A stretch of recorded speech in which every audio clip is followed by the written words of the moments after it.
Okay. So ஹைப்போஜியல் எபிஜியல் பத்தி வந்து பேசணும் சரிங்களா. சோ ஹைப்போஜியல் அப்படிங்கிறது வந்து மண்ணுக்குள்ளேன்னு முளைச்சு அதுக்கப்புறமா மேல வர்றதுதான் வந்து ஹைப்போஜியல் அப்படின்னு சொல்லி சொன்னோம். எபிஜியல் அப்படிங்கிறது வந்து நம்ம வந்து நட்டதுக்கு அப்புறமானும் முளைப்பு வந்து எப்படி இருக்கும்னா மண்ணிற்கு வெளியில வந்ததுக்கு அப்புறமா தான் முளைப்பு இருக்கும். சோ அதுக்கு பேர் தான் வந்து எபிஜியல் அப்படின்னு சொல்லி படிச்சோம் நம்ம சரிங்களா. சோ இது வந்து ஹைப்போஜியல் எபிஜியலுக்கு அடுத்து வந்து நம்ம பார்த்தது அந்த விதையுடைய இது பியூரிட்டியை வந்து பார்த்தோம் சரிங்களா. விதையுடைய பியூரிட்டி அப்படிங்கிறது அந்த தூய்மைத்தன்மை, அதாவது ரியல் வேல்யூ. ஒரு விதை ஒரு லாட் இருக்கு அப்படின்னா அந்த லாட்டோடைய வேல்யூ வந்து எது வந்து உண்மையான விதையுடைய லாட்டோடைய இது அப்படின்னு பாத்தீங்கன்னா பியூரிட்டி பர்சன்டேஜ், அதோடைய தூய்மைத்தன்மை எவ்வளவு இருக்கு, அதோட அந்த விதையின் முளைப்புத்திறன் எவ்வளவு இருக்கு டிவைடட் பை 100 பாக்குறதா வந்து ரியல் வேல்யூ ஆஃப் சீட் அப்படின்னு வந்து பார்த்தோம் நம்ம சரிங்களா. ஒரு வெரைட்டியோடைய தூய்மைத்தன்மை பியூரிட்டி வந்து எப்படி இருக்கு அப்படிங்கிறது பாக்குறது வந்து க்ரோ அவுட் டெஸ்ட் அப்படின்னு பார்த்தோம். Grow out test GOT grow out test மூலமாக வந்து ஒரு வெரைட்டியோடைய பியூரிட்டி வந்து எப்படி இருக்கு அப்படின்னு சொல்லி பார்த்தோம். சோ இதுக்கப்புறமா வந்து பாத்தீங்கன்னா ஒரு impurity percentage of the seeds, அதாவது ஒரு சீட் லாட் இருக்கு, அந்த சீட் லாட்ல எவ்வளவு கல்லு மண்ணு அந்த மாதிரியான இன்னட் டஸ்ட் அப்படின்னு சொல்லுவாங்க அதுக்கு பேரு ஓகேங்களா. இன்னட்ஸ் அப்படின்னு சொல்லுவாங்க. இன்னட் டஸ்ட் வந்து வேற என்னெல்லாம் இருக்கு. சோ கலை இருக்குன்னா கலையுடைய விதைகள் வந்து என்னென்ன இருக்கு, வேற வெரைட்டியோடைய சீட்ஸ் வந்துட்டு என்னெல்லாம் மிக்ஸ் ஆயிருக்கு. சோ அது எல்லாமே வந்து பாத்தீங்கன்னா இம்பியூரிட்டி பர்சன்டேஜ் அப்படின்னு சொல்லி சொல்லுவாங்க ஓகேங்களா. சோ அதோடைய பர்சன்டேஜ் அந்த எவ்வளவு இருக்கு அப்படிங்கிறது தான் வந்து டக்கேஜ் அப்படின்னு சொல்றாங்க. அவங்களுடைய லாங்குவேஜ்ல வந்து டக்கேஜ் அப்படின்னு சொல்றாங்க. சோ இந்த டக்கேஜ் வந்து ப்ரீவியஸ் இயர் கொஸ்டின்ல வந்த கொஸ்டின் சரியா. ஓகே. சோ ஒரு விதை வந்து அதோடைய முளைப்பு திறன் வந்து எவ்வளவு இருக்கு அப்படிங்கறதுதான் வந்து சீட் விகர் ஆர் வையபிலிட்டி அப்படின்னு சொல்றாங்க. சீட் விகர் ஆர் வையபிலிட்டி அப்படின்னு சொல்றாங்க. சோ அந்த விதையின் முளைப்பு திறனை அல்லது சீடோடைய அந்த வீரியத்தினை, விதையின் வீரியத்தினை சீட் வையபிலிட்டி அப்படின்னு சொல்றோம் ஓகேங்களா. சோ டெஸ்ட் பண்றதுக்கு என்ன டெஸ்ட் வந்து யூஸ் பண்றாங்க அப்படின்னு பாத்தீங்கன்னா டெட்ராசோலியம் டெஸ்ட் அப்படின்னு சொல்லி நம்ம படிச்சிருக்கோம் ஏற்கனவே. சோ இந்த டெட்ராசோலியம் டெஸ்ட் வந்து ரொம்ப ரொம்ப ரொம்ப இம்பார்ட்டன்ட். நிறைய தடவை கொஸ்டின்ல வந்து கேட்டிருக்காங்க. டெட்ராசோலியம் டெஸ்ட் வந்து நிறைய தடவை கொஸ்டின்ல கேட்டிருக்காங்க. 2,3,5 ட்ரைபினைல் டெட்ராசோலியம் குளோரைட் அப்படிங்கிற அந்த கெமிக்கல் வந்து யூஸ் பண்றாங்க. சோ அந்த டெஸ்டோடைய பேர் வந்து டெட்ராசோலியம் டெஸ்ட் அப்படிங்கிறது வந்து டெஸ்டோடைய பேரு. 2,3,5 ட்ரைபினைல் டெட்ராசோலியம் குளோரைட் அப்படிங்கிறது. சோ அந்த டெஸ்டோடைய பேர் வந்து டெட்ராசோலியம் குளோரைட், டெட்ராசோலியம் டெஸ்ட். இந்த டெட்ராசோலியம் டெஸ்ட் வந்து எதுக்கு யூஸ் ஆகுதுன்னா சீடோடைய வையபிலிட்டியை வந்து டெஸ்ட் பண்றதுக்கு யூஸ் ஆகுது. அதாவது விதையின் வீரியம் எவ்வாறு உள்ளது, விதையின் வீரியம் எதை வைத்து நிர்ணயிக்கப்படுகிறது அப்படின்னா அந்த விதையின் முளைப்பு திறனை வைத்து விதையின் வீரியம் வந்து இது பண்ண சொல்றாங்க ஓகேங்களா. விதையோடைய வீரியம் வந்து அதோட விதையோடைய முளைப்பு திறனை வந்து பேஸ் பண்ணிதான் வந்து சொல்றாங்க. ஸோ பியூர் லைஃப் சீட், அதாவது உண்மையான முளைப்புத்திறனுடைய விதைகள் வந்து எவ்வளவு இருக்கு அப்படிங்கிறது வந்து எதை வச்சு சொல்றாங்கன்னா purity percentage into variety percentage divided by 100. Purity percentage divided by purity percentage into variety percentage divided by 100ங்கிறதா வந்து ஃபார்முலா.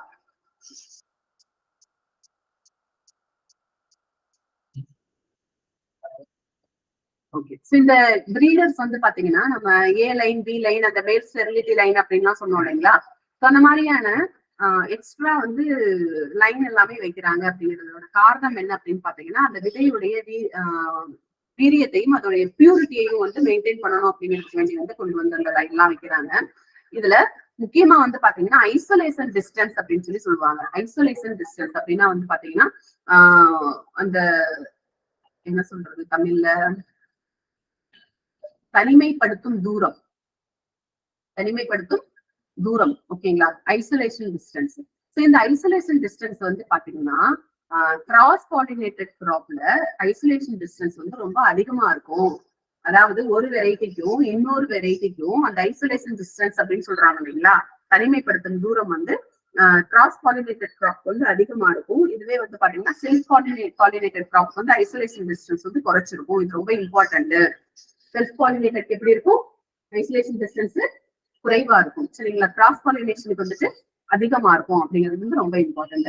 இந்த ஐசோலேஷன் டிஸ்டன்ஸ் வந்து ஏன் வைக்கிறாங்க அப்படின்னு பாத்தீங்கன்னா வேற விதைகளுடைய கலப்பு அல்லது வேறு ரகத்தினுடைய கலப்பு வந்து இல்லாம இருக்கிறதுக்கு வேண்டி ஓகேங்களா. வேறு ரகம் அல்லது வேறு இனத்தின் கலப்பு இல்லாமல் இருப்பதற்கு வேண்டி ஐசோலேஷன் டிஸ்டன்ஸ் வந்து மெயின்டைன் பண்றாங்க சீட் பிளாட்டை பொறுத்த வரைக்கும். சோ இது வந்து ரொம்ப ரொம்ப இம்பார்ட்டன்ட். ஓகேங்களா? சோ இதுல வந்து கண்டாமினேஷன் அந்த கலப்பு வந்து கிராஸ் பாலினேட்டர் ரிலேஷன் வந்து அதிகமா ஸ்பீடா நடந்துரும் அப்படிங்கறதால தான் இந்த ஐசோலேஷன் டிஸ்டன்ஸ் வந்து அதிகமா வைக்கிறாங்க. சரியா? சோ இதுல ஐசோலேஷன் டிஸ்டன்ஸ் வந்து செல்ஃப் பாலினேட்டட் கிராப் வந்து பாத்தீங்கன்னா எக்ஸாம்பிள் நம்ம ரைஸ் வீட்டுக்கு வந்து 3 மீட்டர். இந்த எத்தனை மீட்டர்னு இருக்கு இல்லையா, இதுவுமே வந்து நிறைய தடவை கேள்வியில கேட்பாங்க example. Isolation distance for plants self pollinated கிராப்ல ரைஸுக்கும் நம்மளுடைய கோதுமைக்கும் 3 மீட்டரு. இதுவே வந்து பாத்தீங்கன்னா சர்டிஃபைடு ரைஸ் இருக்கு மக்காச்சோளத்துக்கு வந்து 200 மீட்டர். ஏன் மக்காச்சோளத்துக்கு வந்து அதிகமா வைக்கிறாங்க, 200 மீட்டர் வைக்கிறாங்க?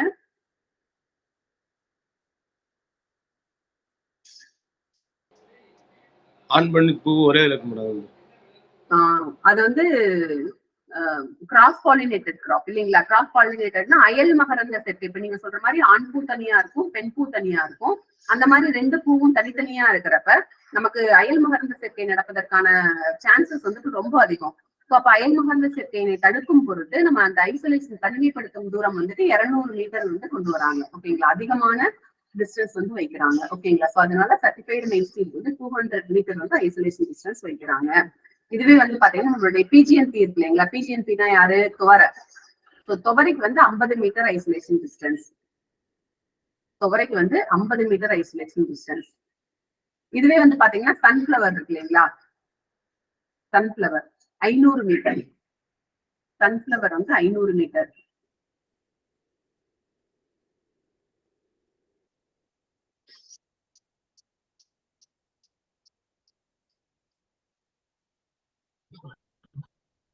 சன்ஃபிளவர் வந்து 500 மீட்டர்.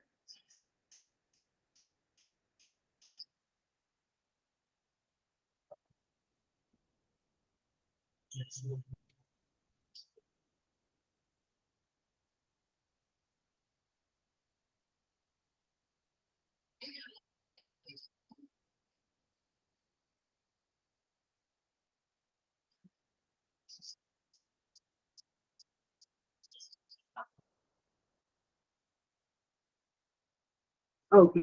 இப்ப நம்ம கிராஸ் பாலினேஷன் செல்ஃப் பாலினேஷன் அப்படின்னு நம்ம பேசுறோமே, இதுல கிராஸ் பாலினேஷன் வந்து முழுக்க அயல் மகரந்த சேர்க்கை மட்டுமே நடக்குமா, இல்ல அதே பிளான்டோடைய அந்த மகரந்தம் வந்து அந்த ஸ்டிக்மாலையும் பட்டு செல்ஃப் பாலினேஷனும் நடக்குமா?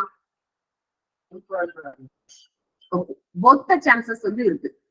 சரிங்களா? அதே மாதிரி செல்ஃப் பாலினேட்டட் கிராப் அப்படின்னு நம்ம 100% வந்து சொல்ல முடியாது. அங்கேயும் என்னாகும், there is a chance. ஓகேங்களா? அந்த சான்ஸ் எவ்வளவுன்னா 5% வந்து சான்ஸ் இருக்கு. எவ்வளவு பர்சன்டேஜ்? 5% வந்து சான்ஸ் இருக்கு. கிராஸ் பாலினேஷனுக்கும் 5% சான்ஸ் இருக்கு. செல்ஃப் பாலினேஷனுக்கும் 5% சான்ஸ் இருக்கு. ஓகேங்களா? செல்ஃப் பாலினேட்டட் கிராப்ல 5% வந்து கிராஸ் பாலினேஷன் நடக்கிறதுக்கான வாய்ப்புகளும் அதிகம். புரியுதுங்களா? அது மாதிரி கிராஸ் பாலினேட்டட் கிராப்ல 5% செல்ஃப் பாலினேஷன் நடக்கிறதுக்கான வாய்ப்புகளும் இருக்கு அப்படின்றத சொல்ல வராங்க. புரியுதுங்களா? ஓகே.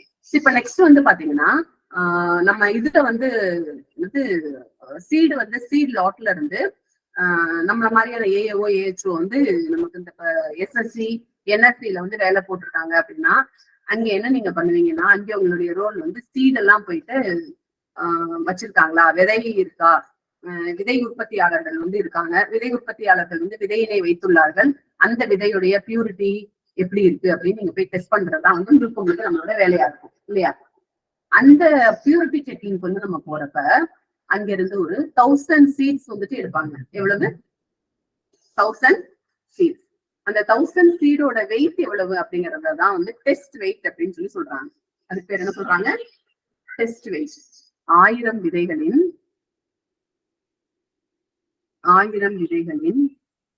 எடை, 1000 விதைகளின் எடை, அதுதான் வந்து டெஸ்ட் வெயிட் அப்படின்னு சொல்லி சொல்றாங்க. 100 விதைகளின் எடையை வந்து சீட் இண்டெக்ஸ் அப்படின்னு சொல்றாங்க. 100 விதைகளின்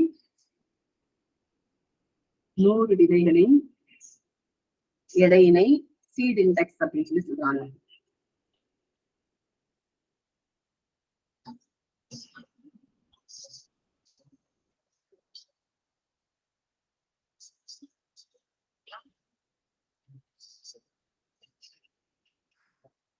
சோ சீட் டெஸ்டிங், அதாவது விதையினை சோதனை செய்தல் அல்லது பரிசோதித்தல் அப்படின்னா என்ன சொல்றாங்கன்னா, டெஸ்டிங் ஆஃப் பியூரிட்டி அதோட தூய்மைத்தன்மையினை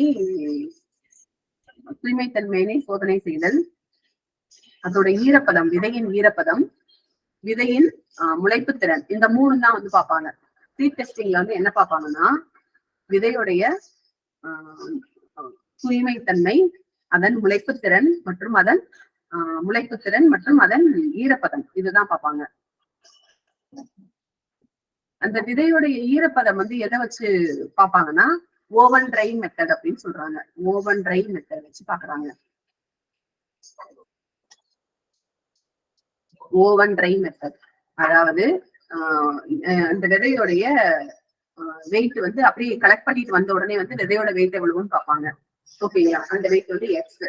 அதுக்கப்புறமா வந்து அதை ஃபுல்லா வந்து ஓவன் ட்ரை பண்ணுவாங்க.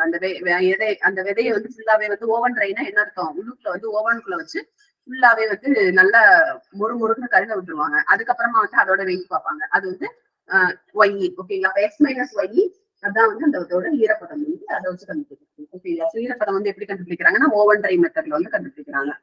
நெக்ஸ்ட் வந்து பாத்தீங்கன்னா ஒரு விதைக்கும் வந்து இந்த டார்மன்சி பீரியட் அப்படின்னு சொல்லி ஒண்ணு சொல்லுவாங்க. டார்மன்சி பீரியட் அப்படின்னா வந்து விதை உறக்க நிலைக்கு வந்து செல்லுதல் அப்படிங்கறத வந்து நம்ம பார்த்திருக்கோம். அததான் வந்து டார்மன்சி பீரியட் அப்படின்னு சொல்லுவாங்க. ஸோ விதை வந்து பாத்தீங்கன்னா உடனே வந்து முளைக்காது. ஒரு சில விதைகள் தான் வந்து ஃப்ரெஷ் சீட்ஸ் வந்து போட்ட உடனே வந்து முளைக்கும். ஃபார் எக்ஸாம்பிள் மேங்கோ இல்லையா? அடுத்து வந்து சிட்ரஸ். இதையெல்லாம் நீங்க காய வச்சு விதைச்சீங்கன்னா சத்தியமா முளைக்காது. தெரியுமா? பாத்திருக்கீங்களா? மாங்கொட்டை, அப்புறம் வந்து சிட்ரஸ் இருக்கு இல்லைங்களா? சிட்ரஸ்னா யாரு? நம்மளுடைய எலுமிச்சை பழம். இதை எல்லாத்தையும் காய வச்சு அந்த விதையை வந்து கொண்டு போய் நீங்க முளைக்க வச்சீங்கன்னா முளைப்பு திறன் வந்து மிகவும், முளைச்சுனாலும் மிகவும் குறைவாக இருக்கும் முளைப்பு திறன். ஓகேவா? இதுக்கெல்லாம் வந்து பாத்தீங்கன்னா ஃப்ரெஷ் சீட்ஸ் தான் வந்து அப்படியே போயிட்டு வரும். ஃப்ரெஷ் சீட்ஸ் போட்டீங்கன்னா தான் முளைக்கும். யாருக்கு? மேங்கோ, சிட்ரஸ் ஃப்ரூட்ஸ் எல்லாமே. சில சீட்ஸ் எல்லாம் வந்து பாத்தீங்கன்னா இப்ப நம்ம நெல்ல ஏனும் அப்படியே கொண்டு போய் ஃப்ரெஷ்ஷா போட முடியுமா? அதாவது வராது. ஓகேங்களா? சோ அது வந்து கொஞ்சம் அந்த மாய்ச்சர் வந்து 20% மாய்ச்சர் இருக்கும். ஸோ அந்த மாதிரி 12% மாய்ச்சர் ஸ்டோரேஜ்க்கு வந்து போனீங்கன்னா ஸோ நெல் மணிகளை நீங்க ஸ்டோர் பண்றதுக்கு வந்து 12% மாய்ச்சர் வந்து இருக்கணும். ஓகேங்களா? ஸோ அப்பதான் வந்து அது முளைக்கும் அப்படின்னு சொல்லி சொல்லுவாங்க. ஸோ இந்த மாதிரி வந்து அந்த முளைப்பு திறன் வந்து ஒன்னொன்னுக்கும் டிஃபர் ஆகும். இதுல அந்த சீடு டார்மன்சி, உறக்க நிலையே இல்லாம இருக்கிற விதை எது அப்படின்னு பாத்தீங்கன்னா நம்மளுடைய IR50 அந்த வெரைட்டி வந்து உறக்க நிலையே இல்லாம இருக்கும். ஓகேங்களா? சில சமயம் வந்து பாத்தீங்கன்னா அந்த சீட் டார்மன்சி அப்படிங்கிறது என்ன சொல்றீங்கன்னா அந்த உறக்க நிலையில இருக்கிற விதைகள் வந்து சில சமயம் என்ன ஆகும்னா அதோடைய விதை உரை இருக்கு இல்லைங்களா? விதை உரை அப்படிங்கிறது வந்து சீட் போட்டு விதை உரை கடினமாக இருப்பதால் விதைகளால் முளைக்க இயலாது. அந்த மாதிரி இருக்கிறப்ப அந்த விதை வந்து உறக்க நிலையிலேயே இருந்துட்டே இருக்கும். ஆக்சுவலா வேற முளைக்கிற தன்மை இருக்கு. ஆனா என்னாச்சுன்னா சீடு போட்டு வந்து ரொம்ப ஹார்டா இருக்கிறதால அந்த விதையால அதை கிழிச்சுக்கிட்டு மேல வந்து முளைக்க முடியல. அப்படி இருக்கிற விதைகளுக்கு ஸ்கேரிபிகேஷன் அப்படின்னு சொல்லுவாங்க. ஸ்கேரிபிகேஷன்.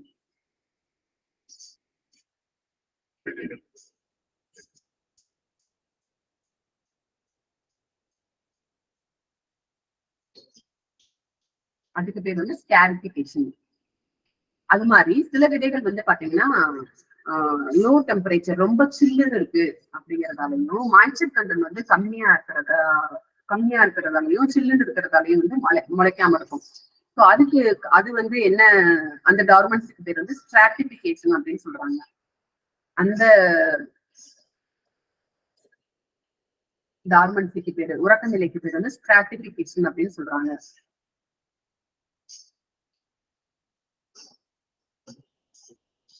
ஓகே, விதையின் முளைப்பு திறனை அதிகப்படுத்துவதற்கு எந்த பிளான்ட் growth ரெகுலேட்டர் வந்து யூஸ் பண்றாங்கன்னா ஜிப்ரலிக் ஆசிட் வந்து யூஸ் பண்றாங்க.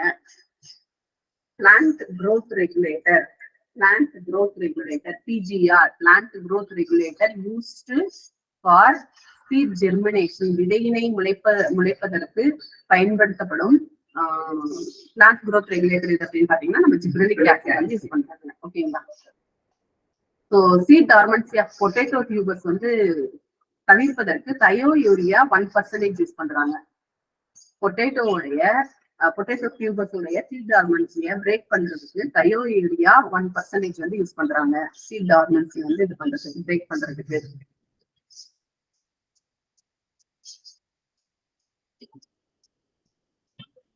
சோ நம்ம இது சீடு வந்து பாத்தீங்கன்னா இப்ப சர்டிஃபைடு சீடு இருக்கு இல்லைங்களா, சர்டிஃபைடு சீடு, ப்ரூஃப்லி லேபிள்டு சீடு, இது எல்லாமே வந்து பாத்தீங்கன்னா விவசாயிகளின் தோட்டங்கள்ல வந்து கொடுத்து மல்டிப்ளை பண்ண வச்சு விதையை கலெக்ட் பண்றாங்க இல்லையா. சர்டிஃபைட் சீடு, இது வந்து ப்ரூஃப்லி லேபிள்டு சீடு வந்து என்ன பண்றாங்கன்னா அந்த செலக்டட் ஃபார்மர்ஸ் கிட்ட கொடுத்து, so the farmers who are willing to grow இல்லையா, யாருக்கு வந்து விருப்பம் இருக்கோ விதை உற்பத்தி செய்வதற்கு எந்த விவசாயிக்கு விருப்பம் உள்ளதோ அந்த விவசாயி என்ன பண்ணுவாங்கன்னா அவங்க ஒரு அப்ளிகேஷன் கொடுப்பாங்க அந்தந்த கன்சர்ன் ஸ்டேட் சீட் கார்பரேஷனுக்கு.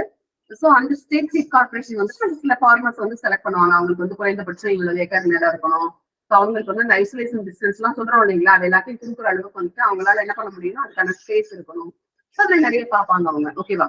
ஸோ அந்த மாதிரி வந்து பார்த்து அந்த விவசாயிகள் அவர்களது தோட்டங்கள்ல வந்துட்டு இந்த விதைகளை உற்பத்தி செய்யும் பொழுது சீட் இன்ஸ்பெக்ஷன் வந்து பண்ணுவாங்க இல்லையா. சீட் இன்ஸ்பெக்டர், இந்த கன்சர்ன் பிளாக்கோட சீட் இன்ஸ்பெக்டர் வந்து என்ன பண்ணுவாருன்னா சீட் இன்ஸ்பெக்ஷனுக்கு வந்து போவாங்க.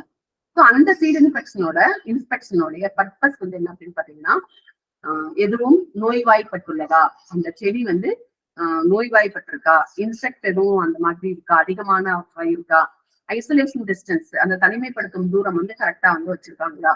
நெக்ஸ்ட் வந்து பாத்தீங்கன்னா ஆஃப் டைப்ஸ்னா வந்துட்டு பாத்தீங்கன்னா அந்த பிளான்ட்லயேனும் இப்ப ஃபார் எக்ஸாம்பிள் நம்மளுடைய ஒரைசா கட்டைவா இருக்க வேண்டிய இடத்துல ஒரைசா ஜப்பானிக்கா இருக்கு, ஒரைசா ஜப்பானிக்கா இருக்கு, புரியுதுங்களா. எல்லா 10 பிளான்ட் வந்து ஒரைசா கட்டைவா, ஒரு பிளான்ட் மட்டும் என்ன ஆகுது ஒரைசா கட்டைவா. இன்னொரு டைப் வேற ஒரு வகை வேற ஒரு ரேஸ் வந்து இருக்கா, அந்த மாதிரியான கலப்பினங்கள் வந்து எதுவும் இருக்கா அப்படிங்கறத செக் பண்றதுக்கு வேண்டியதான் வந்து சீட் இன்ஸ்பெக்ஷன் வந்து பண்றாங்க அப்படின்னு சொல்றாங்க. ஓகேங்களா.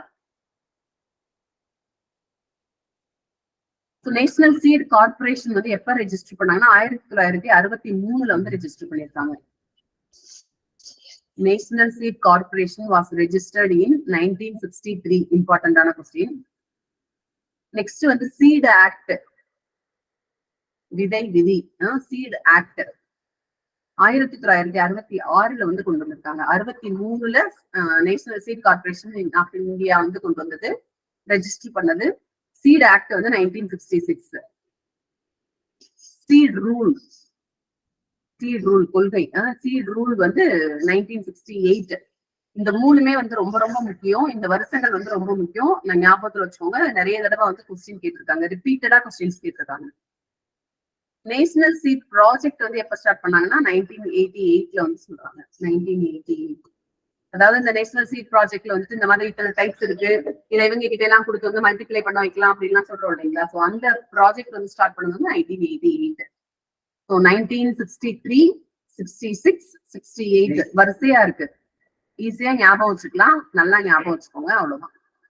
ஸோ டெஸ்ட் வெயிட்னா என்னன்னு சொல்லலாம், வெயிட் ஆஃப் 1000 சீட்ஸ் இல்லையா. டெஸ்ட் வெயிட்னா வெயிட் ஆஃப் 1000 சீட்ஸ். சில சீட்ஸ் உடைய டெஸ்ட் வெயிட் வந்து கொடுத்துருக்கோம். உங்களுக்கு வந்து இந்த அளவுக்கு டீப்பா கேட்கறதுக்கு வந்து வாய்ப்பு கம்மி தான். இருந்தாலும் ஜஸ்ட் ஒரு தடவை ரீட் பண்ணி வச்சுக்கோங்க, எதுவும் கேட்டாங்கன்னா நம்ம எழுதலாம். National seed corporation of India வந்து எப்ப ரெஜிஸ்டர் பண்ணாங்கன்னா 1963. 66 வந்து சீட் ஆக்ட், சீட் ரூல் வந்து 68. ரொம்ப ரொம்ப முக்கியம்.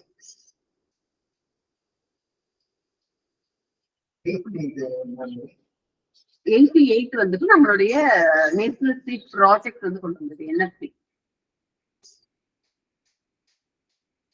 சீட் இண்டெக்ஸ்னா வந்து 100 சீட்ஸ் உடைய வெயிட். ஓகேங்களா. ஸோ இந்த சீட் இண்டெக்ஸ் வந்து யூஸ்வலா எந்த யூஸ் பண்ணுவாங்க அப்படின்னு பாத்தீங்கன்னா நம்மளுடைய போல்டான சீட்ஸ் இருக்கு இல்லைங்களா, பருமனான விதைகளுக்கு வந்து யூஸ் பண்ணுவாங்க.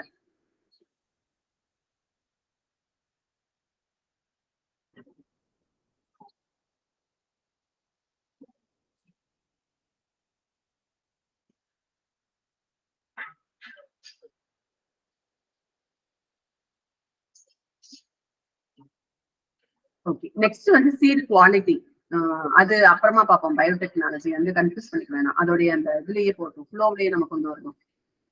அதனால சீட் குவாலிட்டி வந்து இப்ப பாக்குறோம். இந்த சீட் குவாலிட்டி அப்படின்னு என்ன இருக்கும்னா விதையின் தரம் வந்து யாரு ஃபர்ஸ்ட் டெவலப் பண்ணாங்கன்னா நிறைய பேர் டெவலப் பண்ணுவாங்க. அதுல எது வந்து உலக அளவில் ஏற்றுக்கொள்ளப்பட்ட அந்த சீட் குவாலிட்டினா டாம்சன் தாம்சன் 1979 தாம்சன் 1979 அவர் வந்து கொடுத்த அந்த சீட் குவாலிட்டி தான் வந்து அனைவராலும் ஏற்றுக்கொள்ளப்பட்டது. ஸோ விதையோட குவாலிட்டி வந்து எதை பேஸ் பண்ணி சொல்றாங்கன்னா அவங்களோட பிசிக்கல் பியூரிட்டி. பிசிக்கல் பியூரிட்டின்னு என்ன சொல்றாங்க? பிளான் பயோடெக்னாலஜில நமக்கு வந்து பேப்பர் 2ல கேட்கறதுக்கும் வாய்ப்பு இருக்கு. பேப்பர் 1ல வந்துட்டு அப்பப்ப டச் பண்ணுவாங்க அப்படிங்கறதால அதை நம்ம வந்து உள்ள கொண்டு வந்துருக்கோம். இன்டெப்த் வந்து ரொம்ப நம்ம போக தேவையில்லை, சரிங்களா? ஜஸ்ட் வந்துட்டு அந்த மெரிஸ்டெம் கல்ச்சர்னா என்ன, சோ அந்த பேலஸ்னா என்ன, அந்த மாதிரியான இம்பார்ட்டன்டான வேர்டு வந்து நம்ம தெரிஞ்சுக்கணும். சரிங்களா? அது வந்து சீடுக்குள்ள வந்து அதுவும் இப்போ வந்து ரொம்ப இம்பார்ட்டன்டான பிளான் பிரீடிங் மெத்தட்ல இப்ப இருக்கிறதுல வந்து பாத்தீங்கன்னா டிஷ்யூ கல்ச்சர் மெத்தட் தான். மைக்ரோ ப்ராபகேஷன் அப்படின்னு சொல்றாங்க இல்லைங்களா? அந்த மைக்ரோ ப்ராபகேஷன் வந்து ரொம்ப இம்பார்ட்டன்டா பேசப்படுது. அப்படிங்கிறப்ப அதை நம்ம டச் பண்ணாம இருக்க முடியாது. மைக்ரோ ப்ராபகேஷன் வந்து ரொம்ப இம்பார்ட்டன்டா இப்ப டிஷ்யூ கல்ச்சர் மெத்தட்ல தான் பண்ணிட்டு இருக்காங்க அப்படிங்கிறதெல்லாம் நம்ம ஜஸ்ட் டச் பண்ணுவோம். சோ இந்த அது வந்து போறதுக்கு முன்னாடி சீட் குவாலிட்டியை பார்த்துருவோம். ஏன்னா அதோட அந்த கண்டினியூட்டியாக தான் நமக்கு கிடைக்கும். தாம்சன் 1979 அவர் வந்து 7 கேரக்டர் வந்து சொல்றாங்க. ஓகேங்களா? அதுல என்னெல்லாம் சொல்றாங்கன்னா அனாலிட்டிக்கல் பியூரிட்டி, அதாவது பிசிக்கல் பியூரிட்டி அப்படின்னு சொல்றாங்க. பிசிக்கல் பியூரிட்டி அப்படின்னா என்ன இருக்கும்னா விதை, அந்த விதை மட்டும்தான் இருக்கணும், வேற எந்த ரகத்துடைய எதுவும் கலப்பு இருக்கக்கூடாது. அது மாதிரி வந்து பாத்தீங்கன்னா வேற வீடு கலைகளுடைய கலப்பு இருக்கக்கூடாது, வேற டஸ்ட் அந்த மாதிரியான வேஸ்ட் ப்ராடக்ட்ஸ் இருக்கும் இல்லைங்களா? ஸோ அந்த மாதிரி எதுவும் மிக்ஸ் ஆயிடக்கூடாது. அது இம்பார்ட்டன்ட். அதுதான் பிசிக்கல் பியூரிட்டி அப்படின்னு சொல்றாங்க. வேறு ரகமோ அல்லது வேறு கலப்பினங்களோ அல்லது வேறு கலப்பின பொருள்களோ இல்ல கல்லு மண்ணு தூசி அதுவோ இல்ல சில சமயம் வந்து சாஃபி சீட்ஸ்ன்னு சொல்லுவோம் இல்லைங்களா? சாஃபி சீட்ஸ்னா இது, இந்த சாஃபி சீட்ஸ்னா இது, சாஃபி சீட்ஸ்னா வந்துட்டு நம்ம நெல்லுலயே வந்து கருப்பு கலர் அரிசி இருக்கும்ல, அது முளைக்காது, அதுக்கு பேர் என்ன? சாஃபி சீட். சாஃபின்னா என்ன இருக்கும்? பதிரு வந்து இருக்க கூடாது. சோ அதெல்லாமே வந்து பாக்குறது வந்து பிசிக்கல் பியூரிட்டிக்குள்ள வந்துடும். ஜெனட்டிக் பியூரிட்டி எடுத்துக்கிட்டீங்கன்னா நம்ம வந்து இப்ப சொல்றோம் இல்லைங்களா, நியூக்ளியஸ் ஆர் பிரீடர் சீட் வந்து 100% வந்து ஜெனட்டிக்கலி பியூரிஃபைடா இருக்கணும். அந்த ஃபவுண்டேஷன் சீட்னா 99% பியூர் ஜெனட்டிக்கலி பியூர் சீடா இருக்கணும். சர்டிஃபைட் சீடுங்கிறது வந்து 98% வந்து ஜெனட்டிக்கலி பியூரா இருக்கணும் அப்படின்னு சொல்ற மாதிரி அந்த ஜெனட்டிக் பியூரிட்டி ஃபவுண்டேஷன் சீட்ல 99% இருக்கணும். அதை வந்துட்டு 98 இருந்துச்சுன்னா அந்த ஸ்லாட் வந்து தப்பு, அந்த விதை வந்து தப்பு அப்படின்னு சொல்லிடுவாங்க. சரியா? நெக்ஸ்ட் வந்து கலை அந்த மாதிரி எதுவும் இருக்கக்கூடாது. ஃப்ரீடம் ஃப்ரம் வீட்ஸ் இல்லைங்களா, அது இருக்கணும். அடுத்து ஜெர்மினேஷன் பர்சன்டேஜ் வந்து ரொம்ப பக்காவா இருக்கணும். நெக்ஸ்ட் வந்து பாத்தீங்கன்னா இந்த வீரியம், விதையின் வீரியம் மற்றும் விதையின் ஆரோக்கியம், health and vigour of the seed வந்து நல்லா இருக்கணும். சீடு மாய்ச்சர் கண்டென்ட் வந்து நல்லா கரெக்டா இருக்கணும். அஸ்வர்த மார்க் வந்து இருக்கணும், அதாவது ஈரப்பதம். நெக்ஸ்ட் விதையோடைய சைஸ், அளவு, அதோட அந்த வெயிட். நெக்ஸ்ட் வந்து ஸ்பெசிபிக் கிராவிட்டி. இது எல்லாமே வந்து ரொம்ப கரெக்டா இருக்கணும். அப்பதான் வந்து இந்த சீட் எல்லாமே நல்ல விதைகள் அப்படின்னு யாரு சொல்றாங்கன்னா தாம்சன் 1979 வந்து அவர் சொல்றாரு.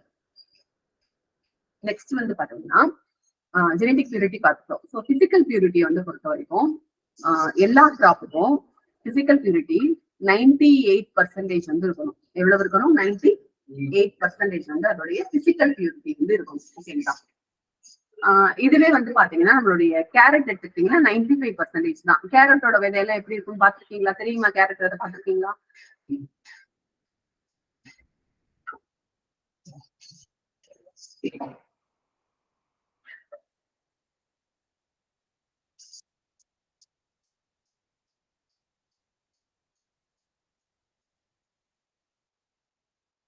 கேரட் வந்து 95%.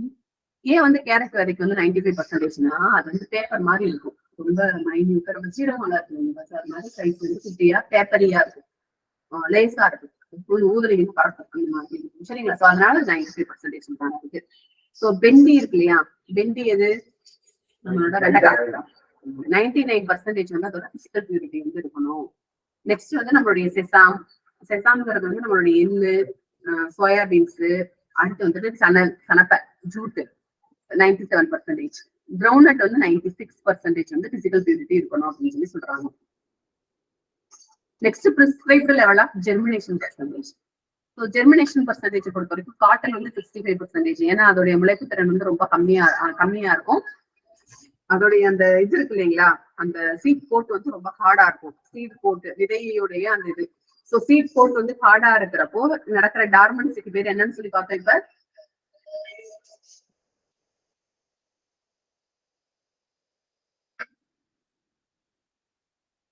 என்னன்னு பார்த்தோம். சீட் கோட் வந்து ஹார்டா இருந்தா பேர் என்னன்னு சொல்றாங்க. இப்பதான் பார்த்தோம்.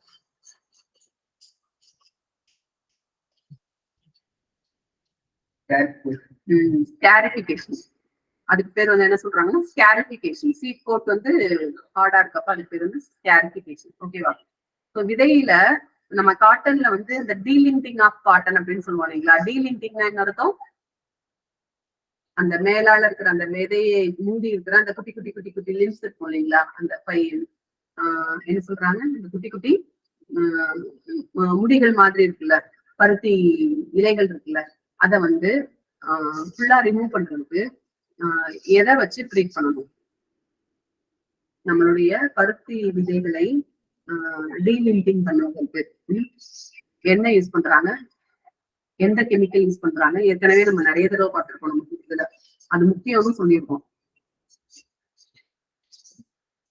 ஏதோ ஒரு ஆசிட் யூஸ் பண்ணுவாங்க. ப்ளூ என்ன ஆசிட் யூஸ் பண்ணுவாங்க?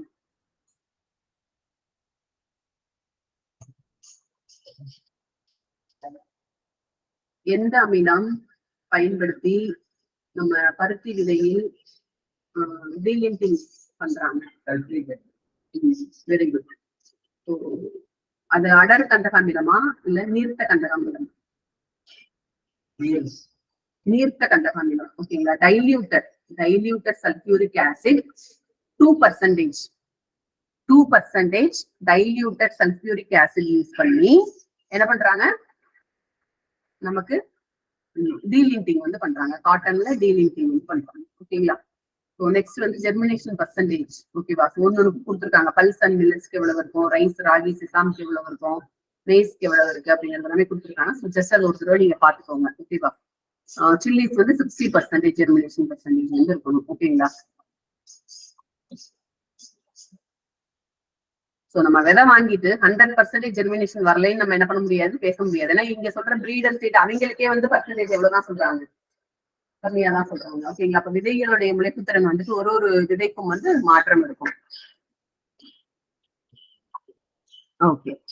இப்ப வந்து பாத்தீங்கன்னா சில டெசிக்னேட்டட் அதர் கிராப் சீட்ஸ் அப்படின்னு சொல்லுவாங்க. அதாவது அந்த விதையும் மத்த விதையும் பாக்குறப்ப ஒரே மாதிரியே இருக்கும். சோ அந்த மாதிரியான விதைகள் வந்து கலப்பினம் இல்லாம இருக்கணும். இப்போ ஓட்ஸ்னா கோதுமை, கிராமு, பார்லி வந்து அதுல கலந்துருக்க கூடாது. வீட்னா அதுல வந்து மத்தது கலந்துருக்க கூடாது. ஸோ இந்த மாதிரி ஆமா மாத்தி மாத்தி இருக்குது. ஓகேங்களா? ஸோ இது எல்லாமே வந்து பாத்தீங்கன்னா designated inseparable other crop seeds. டெசிக்னேட்டட்னா ரொம்ப முக்கியமா அதுக்குள்ளார இருக்கிறதுக்கான வாய்ப்புகள் அதிகமா இருக்கு, ஆனா இல்லாம வந்து நம்ம பாத்துக்கிறது ரொம்ப முக்கியம் அப்படிங்கிறதாங்க டெசிக்னேட்டட் அப்படின்னு சொல்லி சொல்றாங்க. ஓகேவா? நெக்ஸ்ட் வந்து பாத்தீங்கன்னா அப்ஜெக்ஷனபிள் வீட் அப்படின்னு சொல்லி சொல்லுவாங்க. அப்ஜெக்ஷனபிள் வீட் அப்படின்னா என்ன அர்த்தம்னா தவிர்க்கக்கூடிய கலை விதைகள், தவிர்க்கப்பட வேண்டிய கலை விதைகள் வந்து என்னெல்லாம் வந்து இருக்கு அப்படிங்கிறது. ஸோ இந்த டேபிள் வந்து ப்ரீவியஸ் இயர்ல வந்து கேட்டிருக்காங்க, நிறைய தடவை கேட்டிருக்காங்க. சரியா? ஸோ எடுத்துக்காட்டுக்கு நம்மளுடைய கோதுமை எடுத்துக்கிட்டீங்கன்னா கன்வால்விடஸ் அர்வென்சிஸ் அப்படிங்கிறது வந்து அந்த கோதுமையில அதே மாதிரியே இருக்கிற ஒரு விதை கலை. ஓகேங்களா? ஸோ அந்த கன்வால்விடஸ் ஓட விதைகள் வந்து இல்லாம பாத்துக்கணும். நெக்ஸ்ட் வந்து வெண்டியில வந்து பாத்தீங்கன்னா வைல்டு அதல் மாஸ்குலஸ், அதாவது காட்டு வெண்டை வந்து கலக்காம இருக்கணும். வெண்டையில காட்டு வெண்டை வந்து கலக்காம இருக்கணும். மஸ்டர்ட்ல வந்து ஆர்ஜிமோன் வந்து கலக்காம இருக்கணும். குக்கர் பிட்ஸ்ல வந்து வைல்டு குக்கர் பிட்ஸ் வந்து கலக்காம இருக்கணும். சன்ஃபிளவர்ல வந்து ஒரபாங்கி. ஒரபாங்கிங்கிறது யாரு?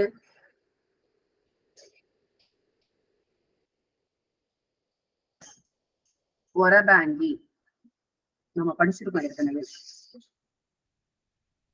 ஒரபாங்கி வந்து எதனுடன் தொடர்புடையது? பாரசைட். ஓகே.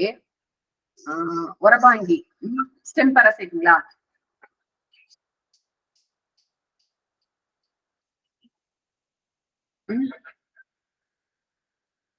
ஒரபாங்கி வந்து வெரி குட், ரூட் பாரசைட். அது வந்து என்ன ரூட் பாரசைட்? பார்சியல் அப்படின்னு பார்த்தோம். இன்னொன்னு வந்துட்டு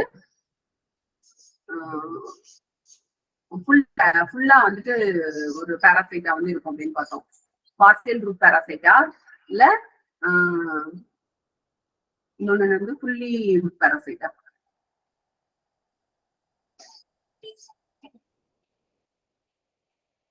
ஒரபாண்டி ஞாபகம் இருக்கா?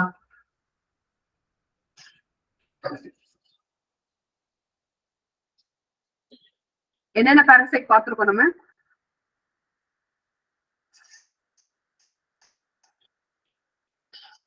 கஸ்குட்டா வந்து என்னது?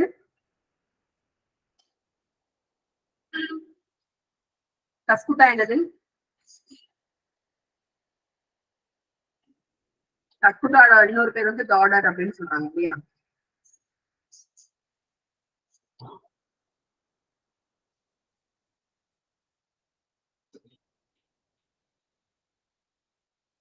இது நம்ம வந்து ஃபெனரோகேமிக் பாராசைட்ஸ் அப்படின்னு சொல்லி சொல்லுவாங்க இல்லையா? ஞாபகம் இருக்கா? கஸ்குட்டா வந்து என்னது? ஸ்டெம்மா ரூட்டா?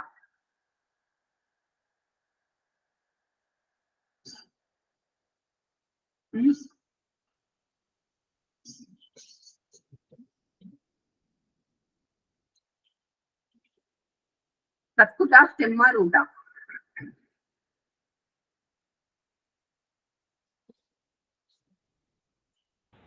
தண்டு மேடம். ரெண்டு வேணுமா? கரெக்டா? தண்டு தண்டு தண்டு தண்டு. Very good very good. தண்டு ஸ்டெம் பாராசைட் இல்லையா? அது வந்து பார்சியலா ஃபுல்லா?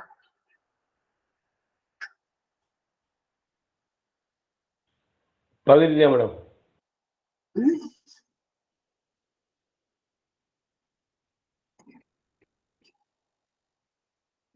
ஸ்டெம் அது வந்து பார்சியலா இல்ல ஃபுல்லா?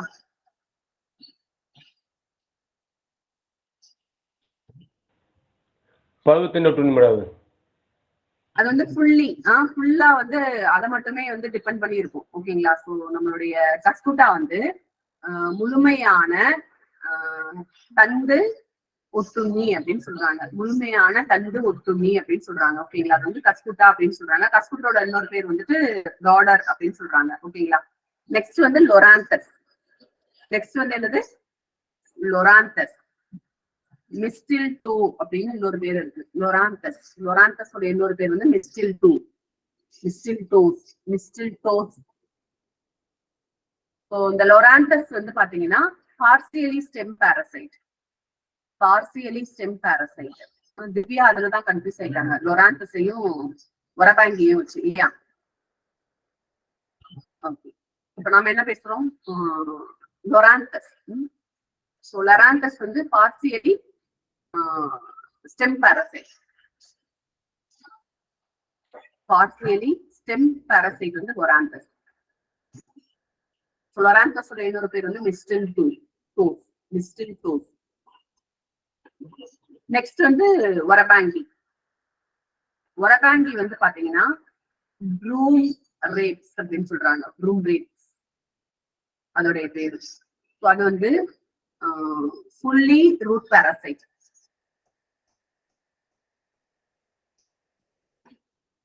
அடுத்தது வந்து பாத்தீங்கன்னா ஸ்ட்ரைகா. அதோடைய பேர் வந்து விச் வீட் அப்படின்னு சொல்றாங்க. ஸ்ட்ரைகா அல்லது விச் வீட்.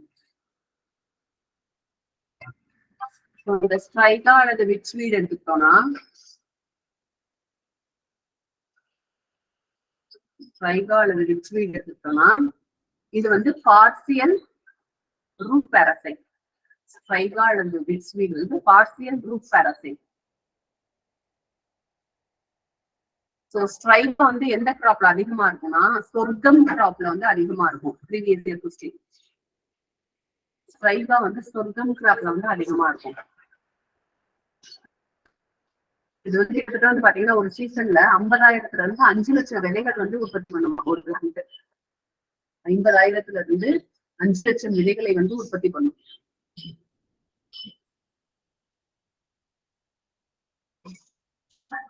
ஓகேங்களா?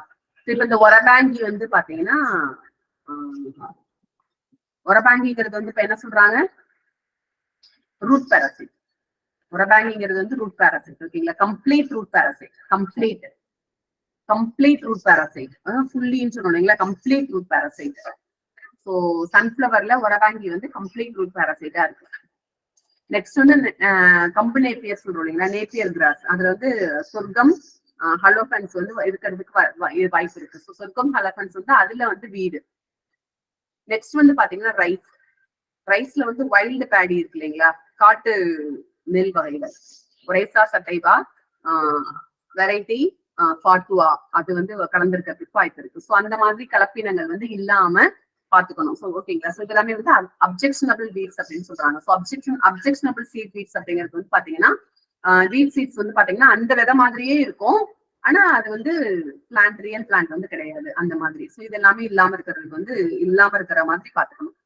நெக்ஸ்ட் வந்து பாத்தீங்கன்னா டெசிக்னேட்டட் டிசீசஸ் வந்து இல்லாம இருக்கணும். டெசிக்னேட்டட் டிசீசஸ்னா ஒரு சில விதைகள்ல இந்த நோய்கள் வந்து இல்லாம பார்க்கணும். அப்படின்னா வீட்ல வந்து பாத்தீங்கன்னா லூஸ் மட் ஆஃப் வீட்.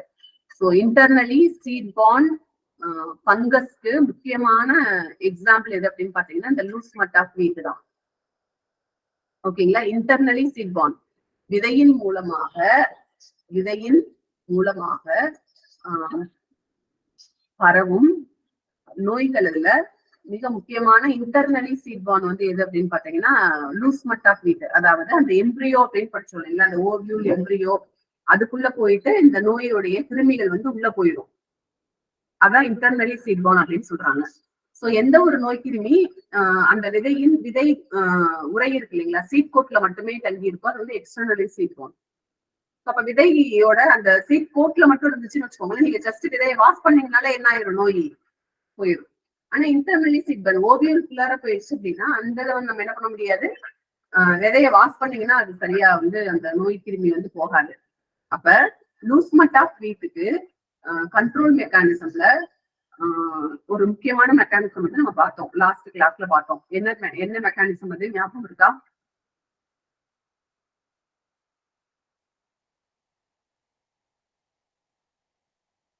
ஞாபகம் இருக்கா? So hot water treatment. ஓகேங்களா, ஹாட் வாட்டர் ட்ரீட்மெண்ட் வந்து நீங்க அது வந்து சுடுதண்ணியில போட்டு 45 டிகிரி செல்சியஸ்ல இருக்கிறப்ப அந்த ஹாட் வாட்டர் ட்ரீட்மெண்ட் பண்ணீங்கன்னா லூஸ் மட் ஆஃப் வீட்டோட டிசீசஸ் வந்துட்டு குறையும் அப்படிங்கிறதுதான் விஷயம். ஓகேங்களா, ஸோ நெக்ஸ்ட் வந்து பாத்தீங்கன்னா சொர்க்கம் பிளான்ட் பொறுத்த வரைக்கும் கிரைன்ஸ் மட், பெஸ்லோத்திகா சொர்க்கி அண்ட் ஹெட்ஸ் மட், பெஸ்லோத்திகா ரீலியானா. லூஸ் மட் ஆஃப் வீட்டோடைய ஆர்கானிசம் வந்து இஸ்டிலாகோ ரெட்டிசி. ஸோ நெக்ஸ்ட் கம்பு பொறுத்த வரைக்கும் வந்து ஒரு 3 இம்பார்ட்டன்டானது. கிரீன் இயர் ஆஃப் கம்பு ஸ்பெஸ்லோத்திகா கிராமினிகோலா. நெக்ஸ்ட் வந்து கிரைன்ஸ் மட் சோலிபோஸ்போரியம் பெனிசிலேரியா. நெக்ஸ்ட் எர்காட் கிளாடிசிப்ஸ் மைக்ரோசெப்லா. ஸோ எர்கோட்டை பொறுத்த வரைக்கும் வந்து தேன் ஒழுகல் நோய். நம்ம அது கம்புவில் தேன் ஒழுகல் நோய், கம்புவில் தேன் ஒழுகல் நோய் டேஸ் என்று அழைக்கப்படுகிறது, எர்காட். நெக்ஸ்ட் வந்து வெந்தியை பொறுத்த வரைக்கும் வந்து எல்லோ மொசைக். மஸ்டர்ட்ல கடுகுல வந்து ஆல்டர்னேரியா பிளைட். பொட்டேட்டோ எடுத்துக்கிட்டீங்கன்னா wart Synchytrium endobioticum, scab Streptomyces scabies, brown rot Pseudomonas solanacearum, leaf roll potato virus 1. இந்த வியாதிகள் ஓகேங்களா, potato wart, potato scab, brown rot, leaf roll இது எல்லாமே இல்லாம இருக்கணும்.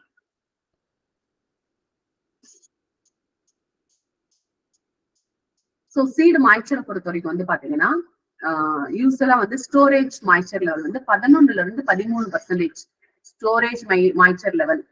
அதாவது சேமிப்பு கிடங்குகளில் விதையினை சேமித்து வைக்கும் பொழுது அவற்றின் ஈரப்பதமானது 11% மட்டுமே இருக்க வேண்டும்.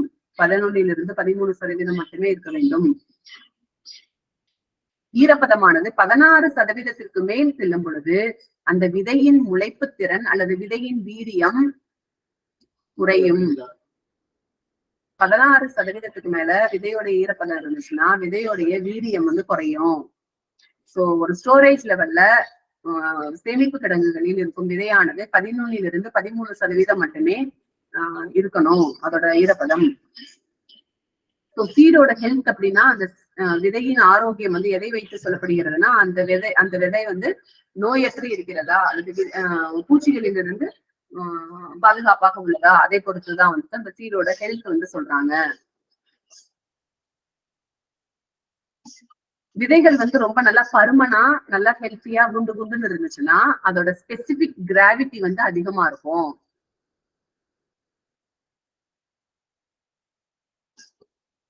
அது மாதிரி இந்த ஸ்பெசிபிக் கிராவிட்டி வந்து ஹார்வெஸ்ட் இண்டெக்ஸ்ல வந்து இப்ப எல்லாம் ரொம்ப இம்பார்ட்டண்டா பேசப்படுது. So specific gravity of the fruits, specific gravity of the vegetables வந்து பாத்தீங்கன்னா எப்ப அதிகமா இருக்கும்னா அந்த விதை வந்து அந்த பழம் வந்து முழுமையாக பழமாக பழுத்துருச்சு அப்படின்னா ஸ்பெசிபிக் கிராவிட்டி எப்படி இருக்கும்? அதிகமா இருக்குமா குறைவா இருக்குமா? அதிகமா இருக்கும். ஸ்பெசிபிக் கிராவிட்டி எப்படி இருக்கும்? அதிகமா இருக்கும். சரிங்களா? சோ ஸ்பெசிபிக் கிராவிட்டி வந்துட்டு பழம் பழுத்துருந்துச்சுன்னா ஸ்பெசிபிக் கிராவிட்டி அதிகமா இருக்கும். அது மாதிரி நல்ல குவாலிட்டியான சீடுன்னா அதோட ஸ்பெசிபிக் கிராவிட்டி வந்து நல்லா இருக்கும் அப்படின்னு சொல்றாங்க. சோ அந்த விதையுடைய கலர் இது எல்லாத்தையுமே வைத்துதான் வந்து அந்த விதை வந்து நல்ல விதையா இல்லையா அப்படின்னு சொல்றாங்க. ஓகேங்களா? இதுல வந்து கிளாஸஸ் ஆஃப் சீட்ஸ் ஏற்கனவே நம்ம பார்த்ததுதான். அது வந்து ஒன் வேர்டு மாதிரி பார்த்தோம். சரிங்களா? சோ கிளாஸஸ் ஆஃப் சீட்ல வந்து நியூக்ளியர் சீட் வந்து பாத்தீங்கன்னா it is maintained by the breeder further multiplication. இதுக்கு வந்து 100% வந்து ஜெனடிக் பியூரிட்டி இருக்கும், பிசிக்கல் பியூரிட்டியும் 100% இருக்கும் அப்படின்னு சொல்றாங்க. ஸோ இதுக்கு வந்து டேக் கலர் வந்து கிடையாது, டேக் கலர் கிடையாது. பிரீடர் சீட் வந்து எடுத்துக்கிட்டோம்னா அதுவும் 100% வந்து ஜெனடிக் பியூரிட்டி இருக்கும். அது வந்து நியூக்ளியர் சீட்ல இருந்தா பிரீடர் சீட் வந்து கொண்டு வராங்க. இந்த பிரீடர் சீட் வந்து பாத்தீங்கன்னா அந்த கன்சர்ன் பிரீடரே ப்ரொடியூஸ் பண்ணுவாரு. அப்படி இல்லைன்னா யார் வந்து ஸ்பான்சர் பண்றாங்களோ அந்த ஸ்பான்சரிங் இன்ஸ்டிடியூட் வந்து டெவலப் பண்ணுவாங்க. பிரீடர் சீடோட கலர் வந்து பாத்தீங்கன்னா golden yellow colour. So foundation சீடோடைய ஜெனடிக் பியூரிட்டி வந்து 99%. இது வந்து பிரீடர் சீட்ல இருந்து கொண்டு வரது. ஃபவுண்டேஷன் சீட் வந்துட்டு யாரு பண்ணுவாங்கன்னு சொன்னோம்? பிரைவேட் சீட் ப்ரொடியூசர்ஸ் என்எஸ்சி பண்ணுவாங்கன்னு சொன்னோம் இல்லையா? என்எஸ்சினா யாரு அவங்க? ஆமா, நேஷனல் சீட் கார்பரேஷன். இதோடைய அந்த கலர் வந்து ஒயிட். இது ஃபவுண்டேஷன் சீடோடைய கலர் வந்து ஒயிட். ஸோ ஃபவுண்டேஷன் சீட் வந்து 2 ஸ்டேஜ் இருக்கு. ஒன்னு வந்து ஃபவுண்டேஷன் சீட் 1, இன்னொன்று ஃபவுண்டேஷன் சீட் 2 அப்படின்னு 2 சீட் வந்து இருக்கும். நெக்ஸ்ட் வந்து பாத்தீங்கன்னா ரெஜிஸ்டர்ட் சீட். ரெஜிஸ்டர்ட் சீட் வந்து ஃபவுண்டேஷன் சீட்ல இருந்து கொண்டு வரதான் வந்து ரெஜிஸ்டர்ட் சீட் அப்படின்னு சொல்றாங்க. இதோட கலர் என்னவா சொன்னோம்? இதோட சீடு டேங்க் கலர் என்ன சொன்னோம்? Purple or orange. Purple or orange. ஓகேங்களா? ஸோ ரெஜிஸ்டர்ட் சீடோடைய சீட் கலர் வந்து பர்பிள் ஆர் ஆரஞ்சு. யூஸ்வலா வந்து பாத்தீங்கன்னா ரெஜிஸ்டர்ட் சீட் அப்படின்னு ஒண்ணு கிடையாது. ஸோ ஃபவுண்டேஷன் சீட்ல இருந்து டைரக்டா சர்டிஃபிகேட் சீட்டுக்கு போயிடுவாங்க. சில சமயம் வந்து ரெஜிஸ்டர்ட் சீட் வந்து இருக்கும் அப்படின்னு சொல்லி நம்ம ஏற்கனவே பார்த்ததுதான் இதெல்லாம் வேணும். நெக்ஸ்ட் வந்து certified seed. So certified seed வந்து பாத்தீங்கன்னா அதோடைய கலர் வந்து அசர் ப்ளூ அப்படின்னு சொல்றோம். ஸோ இது வந்து ஒண்ணு டைரக்டா ஃபவுண்டேஷன் சீட்ல இருந்து டெவலப் பண்றாங்க, அப்படின்னா ரெஜிஸ்டர்ட் சீட்ல இருந்து டெவலப் பண்றதா வந்து இருக்கும். ஸோ இந்த சர்டிஃபிகேட் சீட் வந்து பாத்தீங்கன்னா சீட் சர்டிபிகேஷன் ஏஜென்சி வந்து சர்டிஃபை பண்ணுவாங்க. ஸ்டேட் சீட் கார்பரேஷன் வந்துட்டு இதுக்கான ரெஸ்பான்சிபிலிட்டி எடுத்துக்கிறாங்க. இந்த சர்டிஃபிகேட் சீட்லயும் ஸ்டேஜ் 1, ஸ்டேஜ் 2 2 இருக்கு. நெக்ஸ்ட் வந்து பாத்தீங்கன்னா truthfully label seed. So truthfully label seed வந்து பாத்தீங்கன்னா அதோடைய கலர் வந்து கிரீன் கலர் இருக்கும், ஓப்பல் கிரீன். டிஎஃப்எல் உடைய கலர் வந்து ஓப்பல் கிரீன். ஓகே. சோ ஒரு வெரைட்டி வந்து ரிலீஸ் பண்றதுக்கு என்னென்ன ஸ்டெப்ஸ் வந்து இருக்கு அப்படிங்கறத வந்து நம்ம நெக்ஸ்ட் பாக்குறோம். கிட்டத்தட்ட வந்து பாத்தீங்கன்னா 11 ஸ்டெப்ஸ் இருக்கு. இந்த ஒரு விதை வந்து வெளியில வரணும் அப்படின்னா அந்த விதையை வந்து வெளியில கொண்டு வர்றதுக்கு 11, அதாவது வருஷம் வந்து பாத்தீங்கன்னா நம்மளுடைய டிஎன்ஏ உடைய விசி வைஸ் சான்சலர் வந்து என்ன பண்றாருன்னா விதைகளை வந்து அறிமுகப்படுத்துவார் இல்லையா? எப்ப அறிமுகப்படுத்துவாரு? விதைய டிஎன்ஏயோட விசி எப்ப அறிமுகப்படுத்துவார்? ஒரு மழை நாள்னா எதை மழை நாள்னு சொல்றோம்? எவ்வளவு எம்எம்க்கு மேல ரெயின்ஃபால் இருக்கணும்?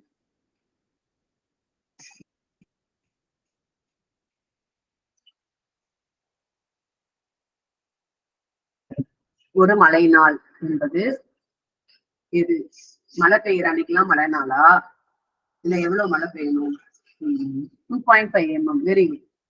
2.5 mm. ஸோ நம்ம ரெயின் கேஜ்ல என்னைக்கு வந்து மலைமானிலில் 2.5 mm மேல மழை பதிவாயிருக்கோ அன்னைக்குதான் வந்து அந்த நாள் தான் வந்து மழை நாள் அப்படின்னு சொல்றாங்க. அந்த டேவை தான் மழை நாள் அப்படின்னு சொல்லி சொல்றாங்க. ஓகேங்களா? ஸோ டிஎன்ஏயு அவங்களுடைய விதைகளை எப்பொழுது ரிலீஸ் பண்ணுவாங்க? எப்ப வேணா பண்ணுவாங்களா? நான் ஒரு பிரீடரு, நான் இன்னைக்கு டிஎன்ஏல வந்து வேலை பார்த்துட்டு இருக்கேன், நான் ஒரு சயின்டிஸ்ட், நான் வந்து விதையை வந்து உருவாக்கி இப்ப நான் அந்த 11 ஸ்டெப்பையும் முடிச்சுட்டேன், அப்ப நான் இன்னைக்கு ரிலீஸ் பண்ணலாமா என் விதைய? எப்ப பண்றாங்க?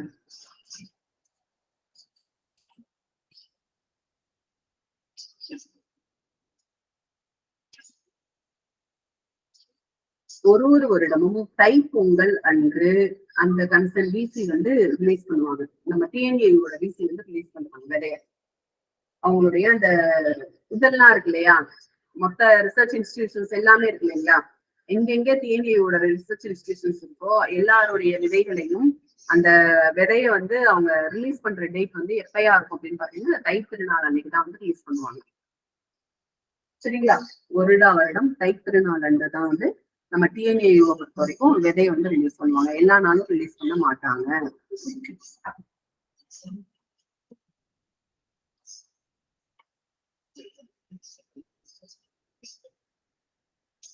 ஓகே. சோ இதுல வந்து பாத்தீங்கன்னா எத்தனை இருக்கு அப்படின்னா, ரோ ஈல்டு ட்ரையல் அப்படின்னு சொல்றாங்க, ரெப்ளிகேட்டட் ரோ ஈல்டு ட்ரையல் அப்படின்னு சொல்றாங்க, பிரைமரி ஈல்டு ட்ரையல் அப்படின்னு சொல்றாங்க. ஸோ இது வந்து பாத்தீங்கன்னா கம்பேரிட்டிவ் ஈல்டு ட்ரையல் அப்படின்னா என்ன இருக்கும் அப்படின்னு வந்து பாத்தீங்கன்னா, இதுல இருந்து என்ன மாதிரி கொஸ்டின்ஸ் வரும் அப்படின்னு வச்சுதான் வந்து நாம இதை படிக்கிறதா இல்லையாங்கிறத டிசைட் பண்ணணும். சரிங்களா? சோ ஒண்ணு எந்த இதுக்கு அப்புறமானும் எந்த மெத்தட் கேட்கறாங்க அப்படிங்கிறது ஒரு கேள்வியா வர்றதுக்கு வாய்ப்பு இருக்கு. சரியா?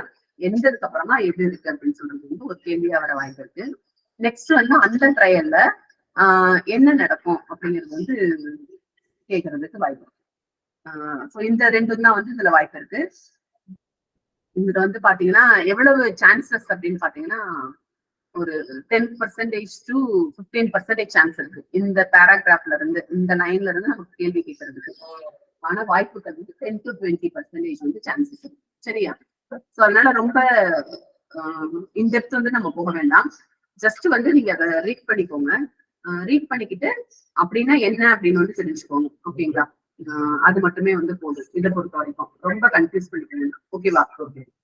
ஸோ இதுல அடாப்டிவ் ரிசர்ச் ட்ரையலை பொறுத்த வரைக்கும் வந்து பாத்தீங்கன்னா நம்மளுடைய டிஎன்ஏ மாதிரி அந்த இதுல இருப்பாங்க இல்லைங்களா, ஸோ அவங்க வந்து என்ன பண்றாங்கன்னா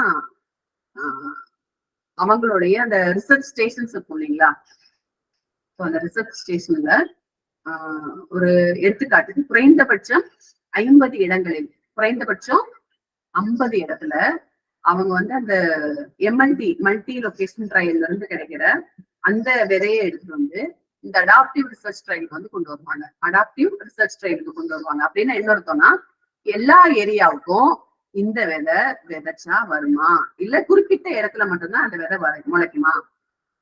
புரியுதுங்களா? இப்ப எடுத்துக்காட்டுக்கு நான் வந்து ஒரு கோவாவுல ஒரு வெரைட்டியை வந்து நான் கண்டுபிடிச்சிருக்கேன். அந்த கோவாவுல இருக்க வெரைட்டி எல்லா இடத்துலயும் சூட் ஆகி எல்லா இடத்துலயும் நல்லா வளருமா, இல்ல ஒரு குறிப்பிட்ட பாகங்கள்ல மட்டும்தான் வளருமா? ஓகேங்களா? குளிர்பிரதேசத்துல மட்டும் வளரும், இல்லப்பா எல்லா இடத்துலயும் வளரும்பா, இல்ல இது எல்லாமே ட்ரை ஏரியால மட்டும்தான் வளரும் அப்படி சொல்றாங்க இல்லைங்களா? சோ அந்த மாதிரி.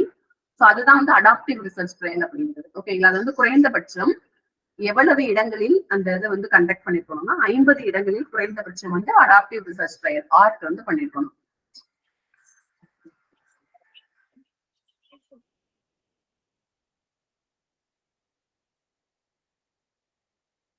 ஓகே. அந்த வெரைட்டி ரிலீஸ் பண்றாங்கன்னா அதுல என்னென்ன கமிட்டி மெம்பர்ஸ் இருப்பாங்க, யாரெல்லாம் வந்து அதை ரிலீஸ் பண்றதுக்கான தகுதி இருக்கு அப்படிங்கிறது எல்லாமே வந்து இதுல இருக்கும். சரியா?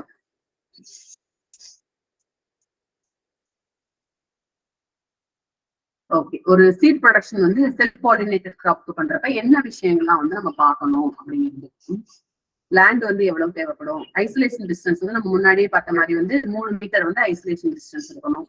ஸோ கல்ச்சுரல் ப்ராக்டிசஸ் வந்து என்னெல்லாம் பண்ணுவாங்க, எப்ப ரீடிங் பண்ணணும், எப்ப வந்து பெஸ்ட் இந்த மாதிரி டிசீஸ் இல்லாம வந்து அதுல இருந்து எப்படி காப்பாத்துறது, ஸோ ஹார்வெஸ்டிங் எப்படி பண்ணணும், அது எல்லாமே வந்து இருக்கு. ஓகேங்களா? நெக்ஸ்ட் வந்து minimum isolation distance for some plants வந்துட்டு ஒரு டேபிள் கொடுத்துருக்கோம்.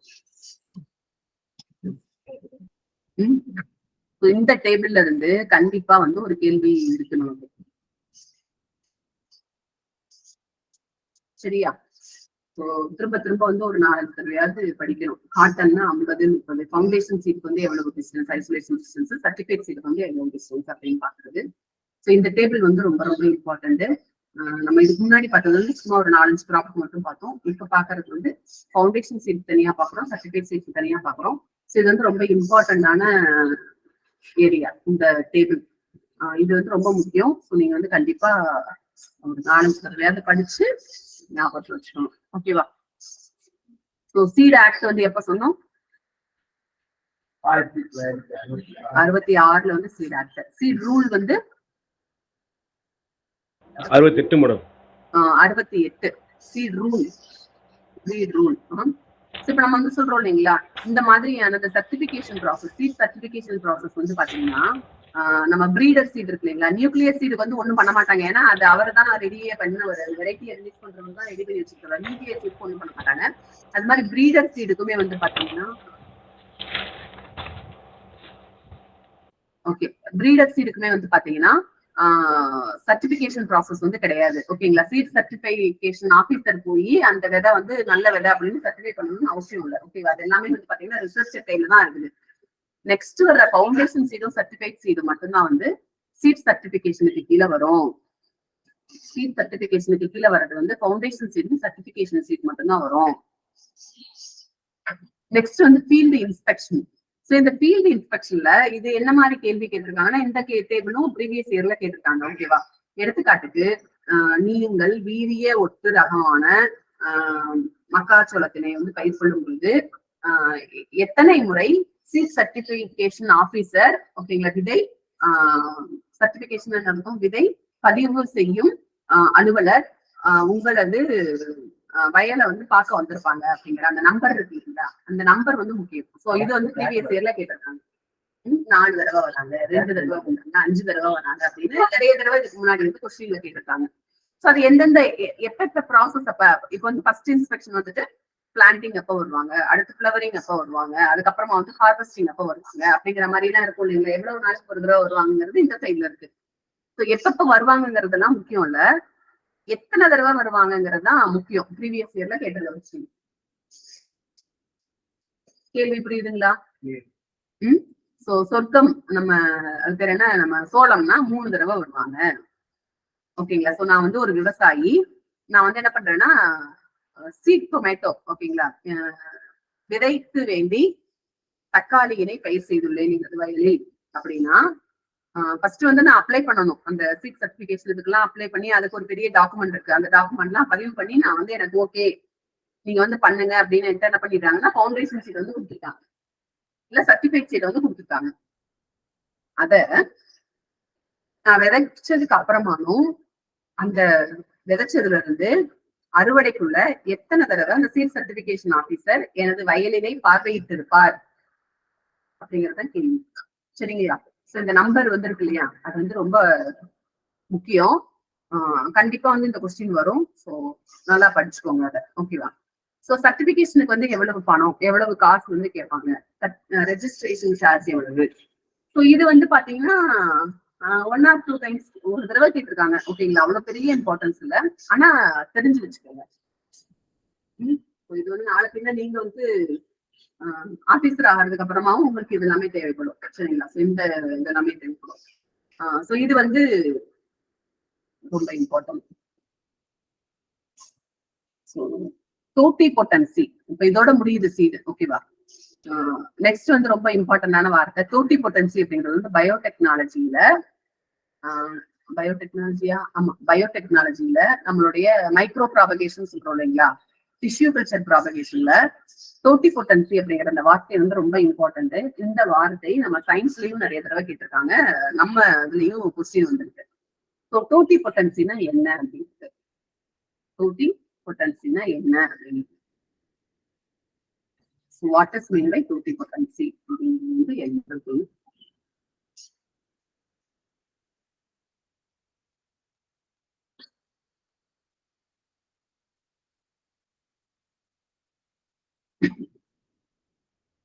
ஓகே, ஸோ இந்த டிஷ்யூ கல்ச்சர் அப்படின்னு சொல்றோம் இல்லைங்களா? டிஷ்யூ கல்ச்சர் வந்து தமிழ்ல என்னன்னு சொல்லுவோம்? திசு வளர்ப்பு. கரெக்டா? திசு வளர்ப்பு முறையா? திசு வளர்ப்பு முறை டோட்டிபொட்டன்சி அப்படின்னா திசு வளர்ப்பு முறை. ஓகேங்களா? Very good. ஒரு திசு டிஷ்யூ, ஒரு திசு அல்லது அல்லது the plant part, ஓகேங்களா, ஒரு தாவரத்தின் ஒரு பாகம். ஓகேங்களா? எந்த அளவிற்கு புதிய தாவரத்தினை உருவாக்கும் திறனுடன் உள்ளது. ஒரு திசுவானது அல்லது ஒரு தாவர பாகமானது எந்த அளவிற்கு ஒரு புதிய பயிரினை உருவாக்கும் திறனுடையதாக உள்ளது என்பதுக்கு பேர் தான் என்ன சொல்றாங்க? டோட்டிபொட்டன்சி.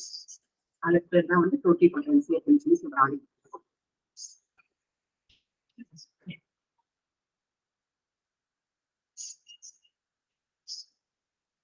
ஓகே, நெக்ஸ்ட் வந்து பாத்தீங்கன்னா எக்ஸ்பிளான்ட். இந்த டோட்டிபொட்டன்சிங்கிற வார்த்தை ரொம்ப முக்கியம். நெக்ஸ்ட் வந்து எக்ஸ்பிளான்ட்ங்கிறது வந்து முக்கியம். எக்ஸ்பிளான்ட் அப்படின்னா என்ன அர்த்தம் அப்படின்னு வந்து பாத்தீங்கன்னா, ஒரு தாவரத்தின் பாகம், எந்த தாவரத்தின் பாகமானது திசு வளர்ப்பிற்கு பயன்படுத்தப்படுகிறதோ அந்த பாகத்தின் பேர் தான் எக்ஸ்பிளான்ட்.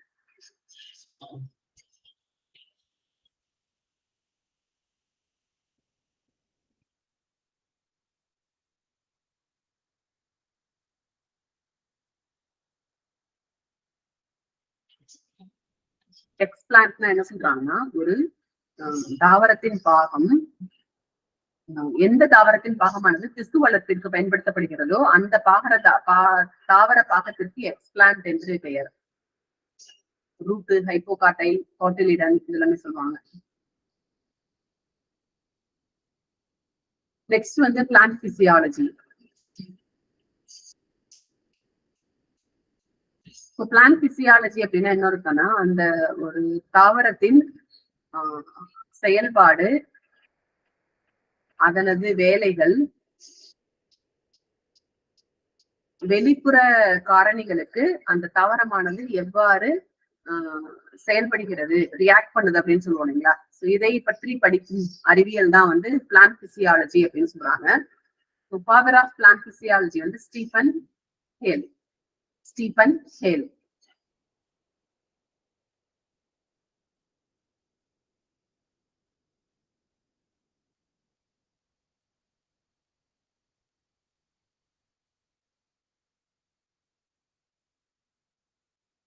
ஓகே, இது வந்து நம்ம டிஃப்யூசன் அப்படின்னு வந்து ஒண்ணு படிச்சிருப்போம்.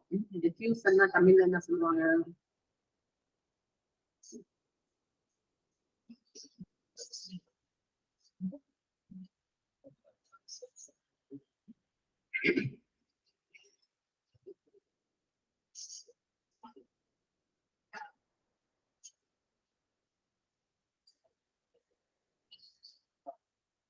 பரவல். டிஃப்யூசன்னா வந்து பரவல் இல்லையா? சோ பரவல் அப்படின்னு என்ன அர்த்தம்னா, இது வந்து சயின்ஸ்ல பிசிக்ஸ்ல வந்து வரும், அங்கேயும் வர்றதுக்கு வாய்ப்பு இருக்கு. ஓகேங்களா? டிஃப்யூசன்னா என்ன அர்த்தம்னா, ஹைலி கான்சென்ட்ரேட்டட் சப்ஸ்டன்சஸ்ல இருந்து லோ கான்சென்ட்ரேஷனுக்கு வந்துட்டு பரவும். ஓகேங்களா? இப்போ ஃபார் எக்ஸாம்பிள் ஆஸ்மாசிஸ் அப்படிங்கிறது எல்லாமே ரெகுலர் தான் வரும். ஓகேங்களா? ஒரு செமி பர்மியபிள் மெம்பரேன் அப்படின்னு சொல்லுவாங்க. ஓகேங்களா? அந்த ஊடுருவும் சவ்வூடு பரவல் அப்படின்னு படிச்சிருப்போம் தமிழ்ல. சவ்வூடு பரவல் படிச்சிருக்கீங்களா? சவ்வூடு பரவல் அப்படிங்கறத வந்து செமி பர்மியபிள் மெம்பரேன் அப்படின்னு சொல்றாங்க. அந்த சவ்வூடு பரவல்ல என்ன பண்ணுவாங்கன்னா, இந்த சைடு வந்து ஹைலி கான்சென்ட்ரேட்டட் சொல்யூஷன் இருக்கு, இந்த பக்கம் லோ கான்சென்ட்ரேஷன் இருக்கு. ஒண்ணுமே இல்ல, இந்த சக்கரை தண்ணி. ஓகேவா? நல்ல சக்கரை தண்ணியில நல்ல நிறைய கான்சென்ட்ரேட்டட் சர்க்கரையை வந்து அதிகமா கலந்து ஒரு சைடு வச்சிருக்கீங்க, இன்னொரு பக்கம் வந்துட்டு கொஞ்சம் கலந்துருக்கு இல்ல கலக்காம வச்சிருக்கீங்க அப்படின்னா, அந்த ரெண்டு கலவைகளுக்கு நடுவுல, ரெண்டு கரைசல்களுக்கு நடுவுல வந்து ஒரு இந்த சவ்வூடு பரவல், அந்த மெம்பரைன் இருக்கு இல்லைங்களா, அந்த சவ்வூடு அந்த படலத்தை வந்து நீங்க வைக்கிறப்ப என்ன ஆகும்னா, ஆட்டோமேட்டிக்கா இந்த பக்கம் ஹைலி கான்சென்ட்ரேட்டட் இருக்கு இல்லைங்களா, அங்கே இருந்து எங்க போகும்? லோ கான்சென்ட்ரேஷன் நோக்கி வந்து போகும். சரிங்களா? இது வந்து பிசிக்ஸ். இது வந்து பிசிக்ஸ். இதுக்கு பேர் வந்து சவ்வூடு பரவல் அப்படின்னு சொல்லி சொல்லுவாங்க. அது வந்து சவ்வூடு பரவல். ஓகேங்களா? சோ நம்ம சொல்ற பிளாஸ்மா மெம்பரேன் இருக்கு இல்லைங்களா, நம்மளுடைய பிளான்ட்ல இருக்கிற பிளாஸ்மா மெம்பரேன் வந்து பாத்தீங்கன்னா செமி பர்மியபிள் மெம்பரேனா இருக்கு. ஓகேங்களா? பிளாஸ்மா மெம்பரேன் வந்து செமி பர்மியபிள் மெம்பரேனா இருக்கு. ஸோ இந்த ஆஸ்மாசிஸ் அப்படிங்கிறது வந்து அததான் சொல்றாங்க. இதை வந்து யாரு சொன்னாங்கன்னா ஆப்பி தான் வந்து அதை ஃபர்ஸ்ட் சொல்லியிருக்கிறாரு.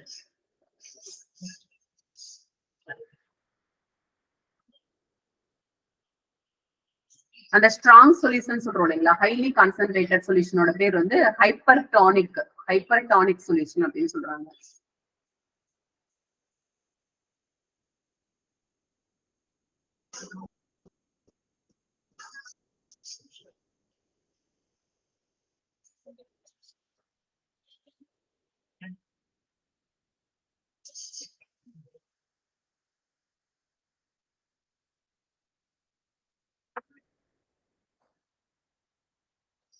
ஓகே, இப்ப நம்ம சொன்ன ஆஸ்மாசிஸ் மூலமாக ஒரு செல் சொல்றோம் இல்லைங்களா, அந்த செல்லுக்குள்ள நீர் வந்து உள்ள வந்துடுச்சு அப்படின்னா அதுக்கு அந்த நீர் வந்து உள்ள வந்த உடனே வந்து ஒரு ரிஜிடிட்டி வந்து ஃபார்ம் ஆகும். ரிஜிடிட்டினா என்ன அர்த்தம்? அந்த ஒரு விரைப்புத்தன்மை வந்து அந்த செல்லுக்கு வந்து கிடைக்கும். ஓகேங்களா?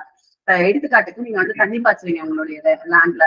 சோ பிளான்ட் வந்து ரொம்ப வாடி போய் இருக்கும். அப்ப நீங்க வந்து தண்ணி பாய்ச்சின உடனே அந்த பிளான்ட் என்ன திரும்பியும் நல்லாலும் ஸ்ட்ராங்கா இருக்கும் இல்லைங்களா? சோ அந்த இதுதான் அதுக்கு பேர் வந்து கர்கர் பிரஷர் அப்படின்னு சொல்றாங்க. ஓகேங்களா? அந்த ரிஜிடிட்டி ஃபார்ம் ஆகும் இல்லைங்களா, அதுக்கு பேர் வந்து கர்கர் பிரஷர். ஸோ ஆஸ்மாசிஸ் ப்ராசஸ்ல இந்த வாட்டரோடைய அந்த மூவ்மெண்ட் வந்து எங்க இருக்கும் அப்படின்னு பாத்தீங்கன்னா லோயர் டு ஹையர் கான்சென்ட்ரேஷன் வந்து இருக்கும். குறைந்தபட்ச கான்சென்ட்ரேஷன்ல இருந்து அதிகபட்ச கான்சென்ட்ரேஷன் வந்துட்டு போகும். நம்ம விடுற தண்ணி வந்து பிளான்ட் எப்படி அப்சர்வ் பண்ணுதுன்னா த்ரூ ரூட் ஹேர்ஸ், அதோடைய அந்த வேர் முடிகளின் மூலமாக என்ன பண்ணும்னா உரியும்.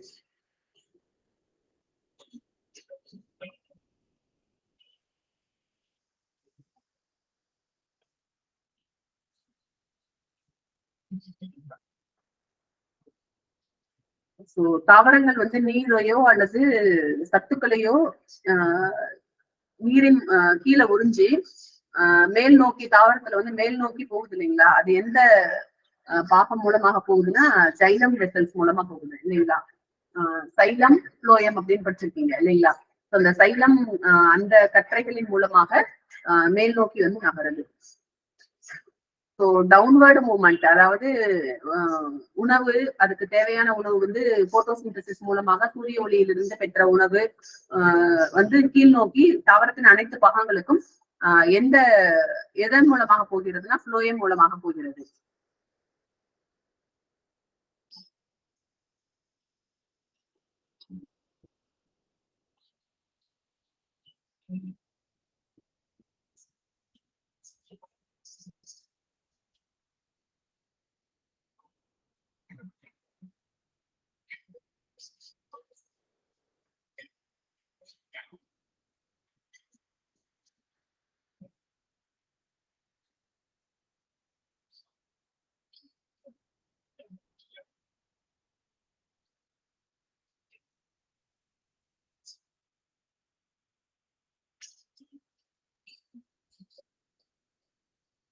சூரிய ஒளியினை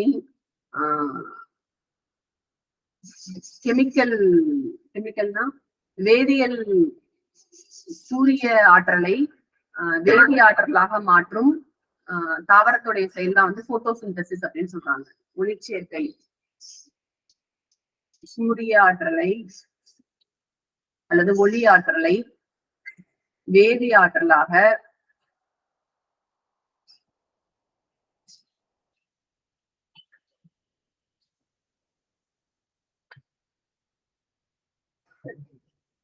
மாற்றும் செயல் வந்து போட்டோசிந்தசிஸ், ஒளிச்சேர்க்கை.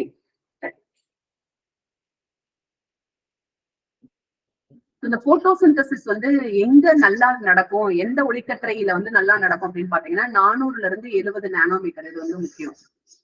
400 இருந்து 70 நானோமீட்டர், 400 to 700 நானோமீட்டர்ல வந்து ஒளிச்சேர்க்கை சிறப்பாக நடைபெறும். சூரிய ஒளி பட்டதான் நடக்குதுன்னு சொல்றோம். அந்த சூரிய ஒளி வந்து 400 இருந்து 700 நானோமீட்டர்ல இருக்கிறப்ப ரொம்ப நல்லா வந்து ஒரு ஒளிச்சேர்க்கை வந்து அதிகமா நடக்கும். ஸோ ஒளிச்சேர்க்கை அப்படிங்கிறது வந்து ஆக்சிடைசேஷன் ரிடக்ஷன் ப்ராசஸ், ஆக்சிஜனேட்டம் ரிடக்ஷன் ப்ராசஸ், குறையிற ப்ராசஸ். ஸோ போட்டோசிந்தசிஸ்க்கு நம்ம பயிர்ல பிளான்ட்ல ஓகேங்களா தாவரத்தில் காணப்படும் மிக முக்கியமான நிறமி, பயிருக்கு ஒளிச்சேர்க்கைக்கு தாவரத்தில் காணப்படும் மிக முக்கியமான நிறமி எது அப்படின்னு பார்த்தோம்னா குளோரோபிளாஸ்ட், குளோரோபில். ஸோ குளோரோபில்ல வந்து அதிகமான மெக்னீசியம் வந்து காணப்படும். குளோரோபில் வந்து magnesium. So chlorophyll contains magnesium அப்படிங்கிறது வந்து ப்ரீவியஸ் இயர் கொஸ்டின்ல வந்திருக்கு சயின்ஸ்ல. Chlorophyll contains magnesium அப்படிங்கிறது previous year question.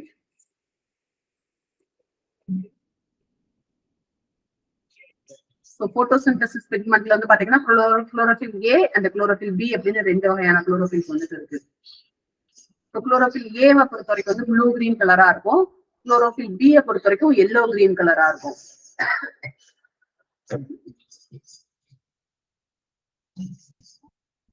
ஒளிச்சேர்க்கைக்கு தேவையான ஆக்சிஜன் வந்து எங்க இருந்து கிடைக்குதுன்னா த்ரூ வாட்டர், நீரில் இருந்து கிடைக்கிறது.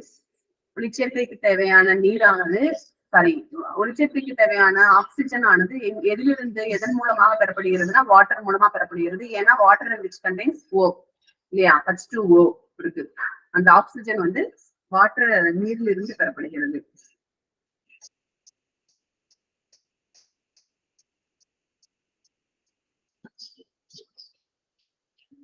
ஒளிச்சேர்க்கையின் முடிவுல வந்து நமக்கு என்ன கிடைக்கும், அத எது வந்து பிளான்டோட குரோத்துக்கு வந்து யூஸ் ஆகுது அப்படின்னு பாத்தீங்கன்னா குளுக்கோஸ். ஒளிச்சேர்க்கையின் முடிவில் கிடைக்கும் பொருளானது அந்த பயிரோடைய வளர்ச்சிக்கு வந்து உதவியா இருக்கு. ஸோ அந்த என்ன பொருள் வந்து அப்படின்னு பாத்தீங்கன்னா குளுக்கோஸ்.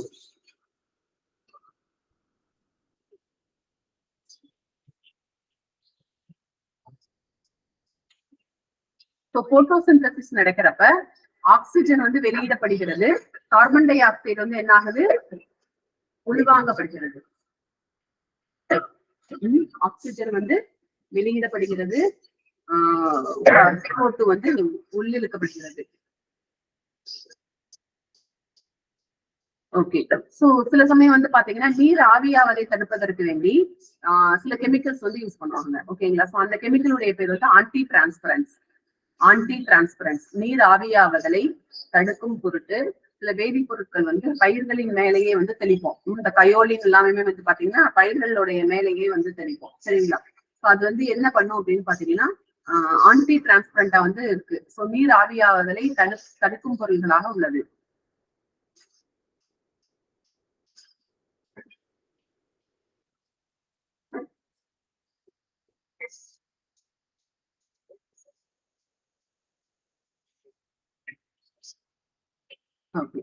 ஒரு விதையானது நீங்க வந்து தண்ணியில போட்ட உடனேனும் என்ன ஃபர்ஸ்ட் பயாலஜிக்கல் ப்ராசஸ் வந்து நடக்கும். ஒரு விதையினை நீரில் போட்டவுடன் ஃபர்ஸ்ட் ஒரு உயிரியல் மாற்றம் ஓகேங்களா. விதையினை நீரில் போட்டவுடன் உயிரியல் மாற்றம் வந்து எந்த உயிரியல் மாற்றம் ஃபர்ஸ்ட் நடக்குது அப்படின்னு பாத்தீங்கன்னா அது வந்து ரெஸ்பிரேஷன் வந்து பண்ணும். அது வந்து மூச்சு விடும். தண்ணியை வந்து உள்ள இழுக்க அதை என்ன பண்ணும், மூச்சு விடும். சோ அந்த மூச்சு விடுறதால நமக்கு என்ன ஆகுதுன்னா விதை உள்ள போட்ட உடனே வந்து அந்த பபுளா வருது இல்லையா. ஏன் அந்த பபிள்ஸ் வருதுன்னா விதை வந்து ஃபர்ஸ்ட் ப்ராசஸ் வந்து மூச்சு விடுது ஓகேங்களா, அதனால அந்த பபிள்ஸ் வருது. ஸோ ரெஸ்பிரேஷன் ப்ராசஸ் வந்து நடக்கும். ஒரு விதைய வந்து நீங்க தண்ணீர போட்டு விடணும். ஸோ அந்த விதையானது நீரினை உள்வாங்கியவுடன் நடக்கும் முதல் உயிரியல் மாற்றம் எது அப்படின்னு பாத்தீங்கன்னா விதை வந்து மூச்சு விடும்.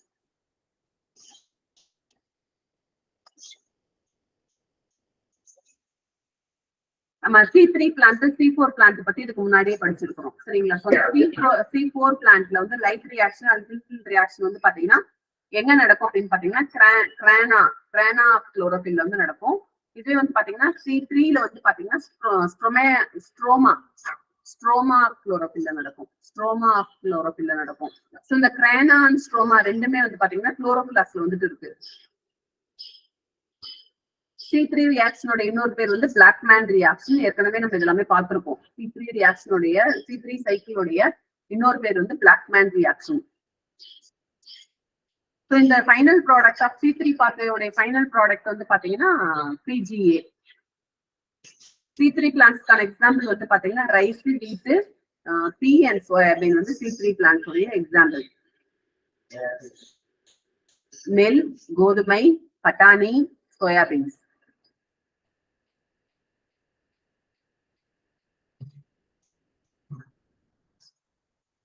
இந்த C3 பிளான்ட்ல வந்து பாத்தீங்கன்னா போட்டோசிந்தசிஸ்ல கார்பன் டை ஆக்சைடு பிக்சேஷனுக்கு வந்து காணப்படுற மிக முக்கியமான நொதி என்சைம் எது அப்படின்னு பாத்தீங்கன்னா ருபிஸ்கோ.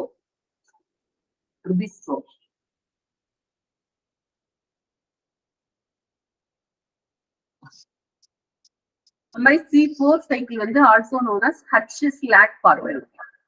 H-SLAC பாத்வே தான் வந்து C4 சைக்கிள் அப்படின்னு சொல்றாங்க. H-SLAC pathway.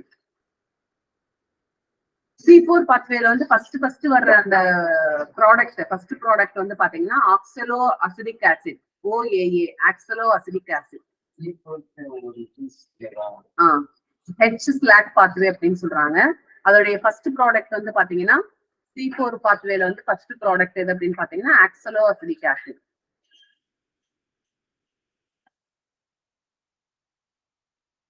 C4 பிளான்ட்ஸ்க்கு எக்ஸாம்பிள் வந்து நம்மளுடைய மெய்ஸ், சுகர் கேன், சொர்க்கம், மக்காச்சோளம், சோளம், கரும்பு, சிறுதானிய வகைகள்.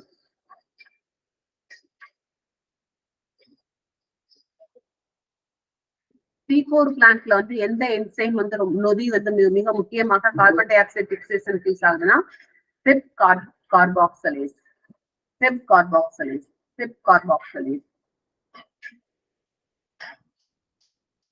நெக்ஸ்ட் வந்து நம்ம என்ன பார்த்தோம்னா இந்த கேம் பிளான்ட்ஸ் பார்த்தோம். CAM plants. கேம் அப்படின்னா வந்து crassulacean acid metabolism. So CAM பிளான்ட்க்கு எக்ஸாம்பிள் வந்து பாத்தீங்கன்னா பைனாப்பிளும் ஒப்பன்சியாவும்.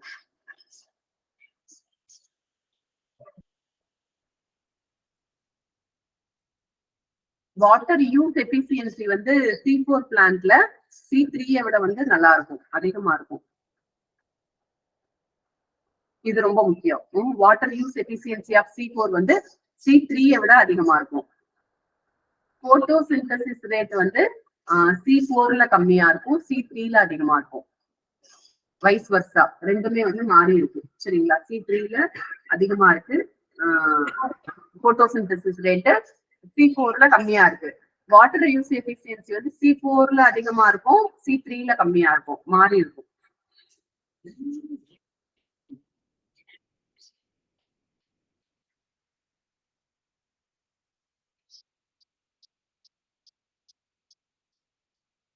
மாதிரி C4 பிளான்ட்ஸ் வந்து பாத்தீங்கன்னா ஈல்டு வந்து நல்லா இருக்கும் C3 பிளான்ட்டை கம்பேர் பண்றப்ப.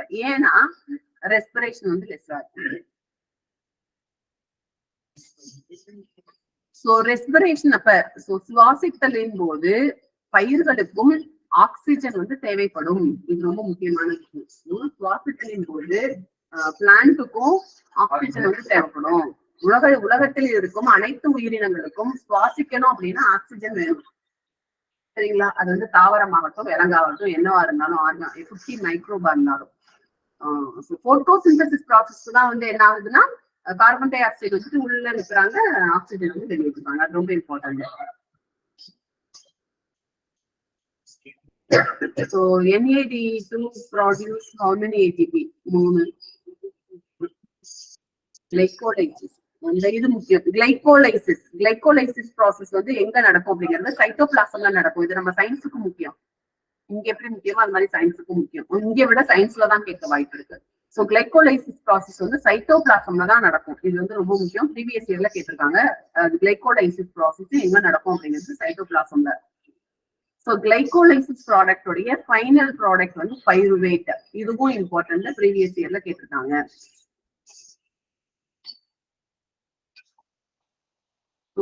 கிளைகோலைசிஸ் ப்ராசஸ் உடைய எண்ட்ல எத்தனை ஏடிபி கிடைக்கும் அப்படின்னா, ஏடிபி தான் வந்து எனர்ஜி கரன்சி அப்படின்னு சொல்றாங்க. தெரியும் இல்லையா? ஏடிபி தான் என்ன சொல்றாங்க? Energy currency. கரன்சினா என்னது? நோட்டு, நமக்கு ரூபாய். ஆற்றல் மையம் அப்படின்னு சொல்றாங்க இல்லைங்களா? Energy currency of the body. Energy currency of the body எது அப்படின்னு கேட்டீங்கன்னா அது ஏடிபி அப்படின்னு சொல்லுவாங்க. அந்த ஏடிபி வந்து எவ்வளவு கிடைக்கும்? கிளைகோலைசிஸ் சைக்கிள் முடியறப்ப வந்து பாத்தீங்கன்னா ஏடிபி எவ்வளவு கிடைக்கும்னா 2 கிடைக்கும். So net gain ATP during glycolysis process வந்து true. இந்த glycolysis process வந்து சைட்டோபிளாசம்ல வந்து நடக்கும். So Krebs cycle வந்து மைட்டோகாண்ட்ரியால நடக்கும்.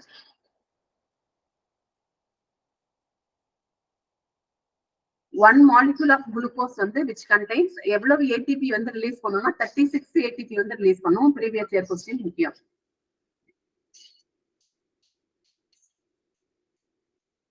ஒரு குளுக்கோஸ் மாலிக்யூல் எத்தனை ATP வந்து ரிலீஸ் பண்ணும்னா 36.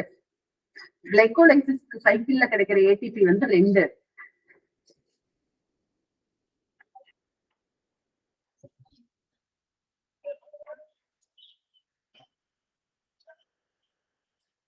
ஒரு ATP molecule yields 7.6 kilocalorie energy.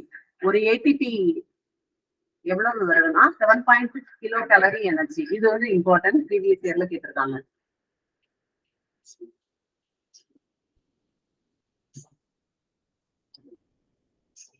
One molecule of ATP yields 7.6 kilocalorie energy. 7.6 kilocalorie energy.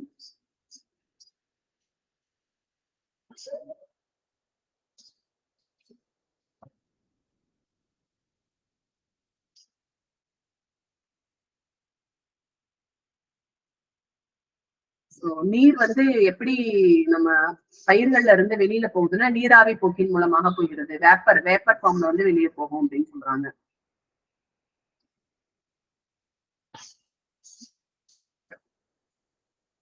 இதுல இது வந்து பாத்தீங்கன்னா ஸ்டொமேட்டோன்னு சொல்றோம் இல்லைங்களா, ஸ்டொமேட்டோ மூலமாக தானே நீர் ஆவி ஆகுது. அது வந்து ஒரு சில பிளான்ட்ல வந்துட்டு இலையினுடைய அடிப்பகுதிகள்ல மட்டும்தான் அந்த ஸ்டொமேட்டோ காணப்படும். அந்த பகுதி அந்த என்ன பிளான்ட் அப்படின்னு பாத்தீங்கன்னா ஆப்பிள் அண்ட் மல்பெரியில, ஆப்பிள்லையும் மல்பெரியிலையும் இலையின் அடிப்பாகங்களில் மட்டுமே ஸ்டொமேட்டோ காணப்படும்.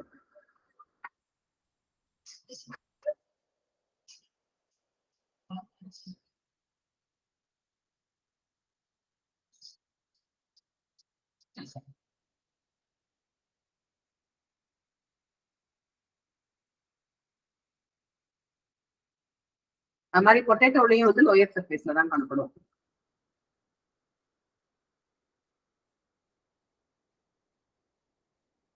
இந்த ஹைட்ரோதோட்ஸ் அப்படின்னு சொல்றோம் இல்லைங்களா, ஹைட்ரோதோட்ஸ் வந்துட்டு ஒரு இம்பார்ட்டன்டான ஒரு கேரக்டர். யாரோட கேரக்டர் அப்படின்னு பாத்தீங்கன்னா கிராமினேசிய ஃபேமிலியோடைய இம்பார்ட்டன்டான கேரக்டர் வந்து இந்த ஹைட்ரோதோட்ஸ் அப்படின்னு சொல்லுவாங்க.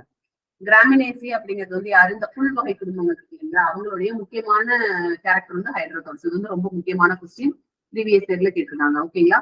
சோ அதாவது மோனோ காட்டிலிடன் அப்படின்னு சொல்லுவோம் இல்லைங்களா, ஒரு வித்தலை தாவரங்களுக்கு வந்து தாவரங்கள்ல தான் இந்த ஹைட்ரோதோட்ஸ் இருக்கும். ரைட் காட்டிலிடன்ல வந்து இருக்காது. ஓகேங்களா. இருவித்திரை தாவரங்கள்ல இந்த ஹைட்ரோதோட்ஸ் இருக்காது, ஒரு வித்திரை தாவரங்களில் மட்டுமே காணப்படும் ஹைட்ரோதோட்ஸ். சோ இது வந்து பாத்தீங்கன்னா அந்த நீர் வந்து காலையில எழுந்திருச்சு நீங்க வெளியில வாக்கிங் எல்லாம் போனீங்கன்னா அந்த நீர் திவலைகள் மாதிரி வந்து அதுல நின்றுக்கும். ஓகேங்களா.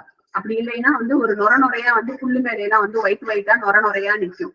ஸோ அது வந்து என்ன அப்படின்னு பாத்தீங்கன்னா அந்த நீர் வந்து வெளியேற்றப்பட்டிருக்கும். அந்த பயிர் அந்த தாவரத்திலிருந்து நீர் வந்து வெளியேற்றப்பட்டிருக்கும். ஓகேங்களா. அந்த நொர மாதிரி வந்து நிற்கும். நைட்டு ஃபுல்லா வந்து பாத்தீங்கன்னா நைட்டு ஃபுல்லா அந்த ரூட் ப்ரெஷரு, அந்த என்னது அழுத்தம் மற்றும் வெளியில இருக்கிற வளிமண்டலத்துல இருக்கிற அந்த ஒரு கூலிங்னஸ், ரிலேட்டிவ் ஹியூமிடிட்டி, இது எல்லாத்தையுமே வச்சு வந்து பாத்தீங்கன்னா அதோடைய அந்த லீஃபோடைய எட்ஜ்ல என்ன இருக்கும் அப்படின்னு பாத்தீங்கன்னா ஒரு ஒயிட் கலர்ல வந்து திரவம் மாதிரி ஒண்ணு வந்து நிற்கும். அதுக்கு பேர் வந்து என்ன ஆகும், அது வந்து ஒரு வித்திரை தாவரம் மட்டுமே வந்து இருக்கும். ஓகேங்களா. ஸோ அதுல மட்டும்தான் வந்து இருக்கும் இந்த ஹைட்ரோதோட்ஸ். ஸோ அது வந்து பாத்தீங்கன்னா கட்டேசன் அப்படின்னு சொல்றாங்க அதுக்கு பேரு.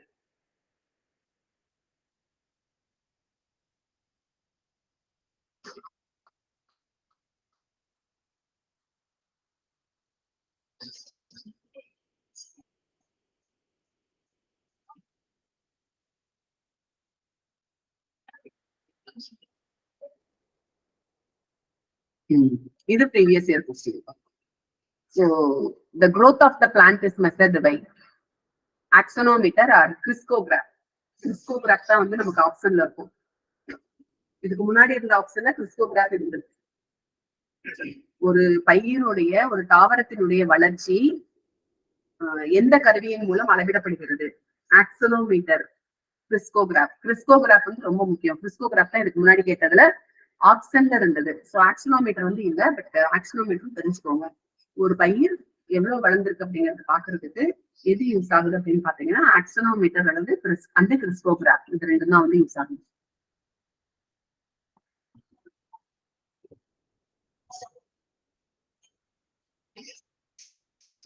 growth promoters ஒரு வளர்ச்சி ஊக்கிகள் எது அப்படின்னு பாத்தீங்கன்னா ஆக்டின், ஜிப்ரலின் அண்ட் சைட்டோகைனின் வந்து பாத்தீங்கன்னா வளர்ச்சி ஊக்கிகளாக பயன்படுகிறது. வளர்ச்சியினை குறைப்பதற்கு growth inhibitors வளர்ச்சியினை குறைப்பதற்கு பயன்படுவது வந்து abscisic acid and ethylene. Abscisic acid and ethylene.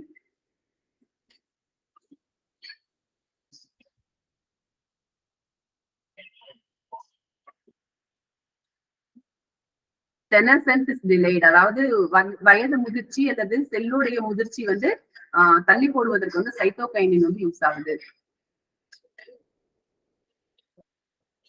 சீடோட dormancy வந்து எதை வச்சு பிரேக் பண்ணலாம்? விதையின் உறங்கும் தன்மையினை உடைப்பதற்கு வந்து சைட்டோகைனின் வந்து யூஸ் ஆகுது.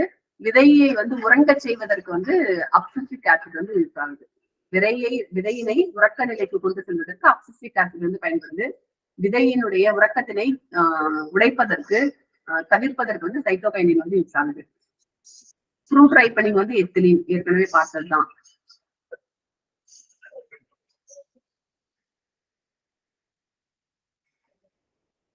சைட்டோகைனின் வந்து ரூட் டிப்ல விதையுடைய அந்த நுனியில வந்து சிந்தசைஸ் ஆகும், உருவாகுகிறது, அது தயாரிக்கப்படுகிறது. அப்சிசிக் ஆசிட் வந்து பாத்தீங்கன்னா ஆக்டிவ்லி க்ரோயிங் பாயிண்ட் எங்கெல்லாம் வந்து நல்லா வளருதோ அங்கே வந்து இதாகும்.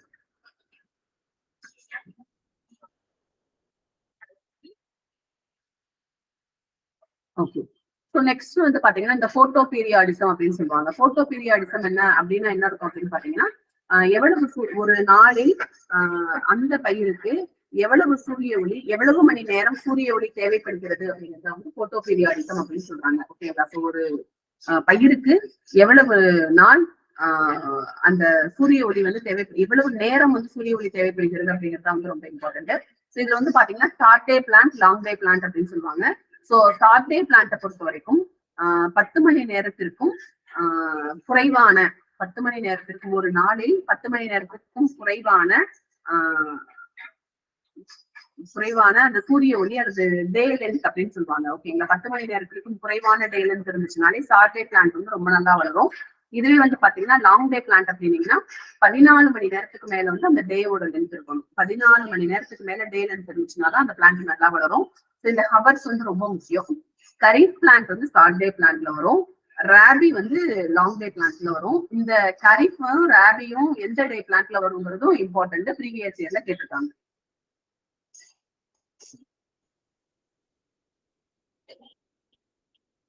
ஸோ கரீஃப் பிளான்ட் வந்து short day plant, rabi plant வந்துட்டு long day plant. Long day பிளான்ட்னா டே லென்த் வந்து மோர் தென் 14 ஹவர்ஸ் இருக்கணும்.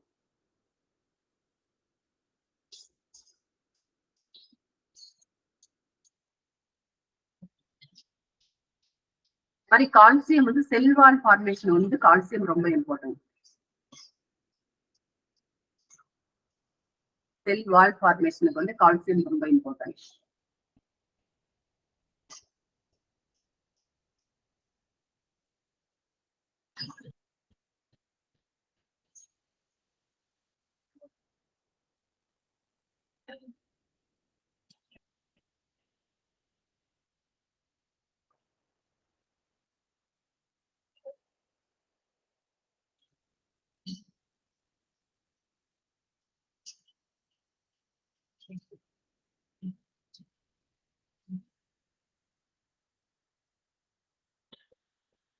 ஓகே, ஸோ ஒரு திசுவினை அல்லது ஒரு செல்லை வந்து என்ன பண்றோம்னா மல்டிப்ளை பண்ணி அதை வந்து ஒரு முழு தாவரமாக வந்து மாற்றுறோம் இல்லைங்களா? ஸோ அதுக்கு பேர் தான் வந்து இன்விட்ரோ கல்ச்சர் அல்லது பிளான்ட் டிஷ்யூ கல்ச்சர் அப்படின்னு சொல்றாங்க. இன்விட்ரோ கல்ச்சர் அல்லது பிளான்ட் டிஷ்யூ கல்ச்சர் அப்படின்னு சொல்றாங்க.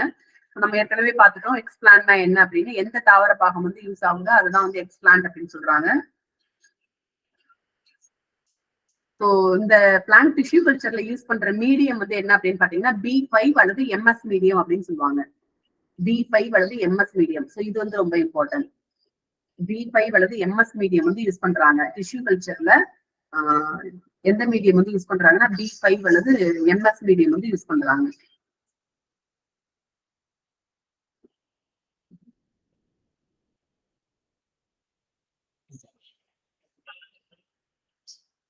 எம்ப்ரியோ கல்ச்சர்னா வந்து எம்ப்ரியோவை யூஸ் பண்றது, மெரிஸ்டம் கல்ச்சருங்கிறது வந்து மெரிஸ்டமை யூஸ் பண்றது. ஆர்கன் எந்த ஆர்கனை வந்து யூஸ் பண்ணி ஒரு புது பிளான்ட்டை வந்து கொண்டு வரமோ அது வந்து ஆர்கன் கல்ச்சர் அப்படின்னு சொல்றாங்க. இப்போ ஒரு லீஃபை வச்சு லீஃப்ல இருந்து ஒரு புது பிளான்ட் கொண்டு வந்து அது வந்து ஆர்கன் கல்ச்சர் அப்படின்னு சொல்லி சொல்றாங்க. டோட்டிபோட்டன்சினா என்னன்னு பார்த்துட்டோம்.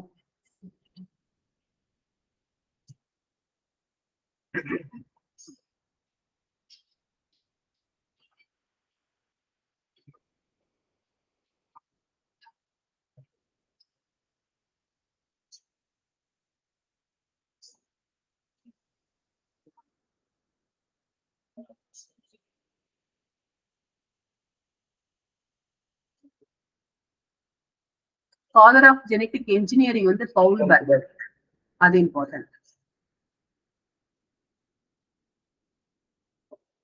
அது மாதிரி bacterium used in genetic engineering வந்து நம்ம காலையிலேயே பார்த்தோம் இல்லைங்களா? ஸோ அது வந்து Agrobacterium E coli.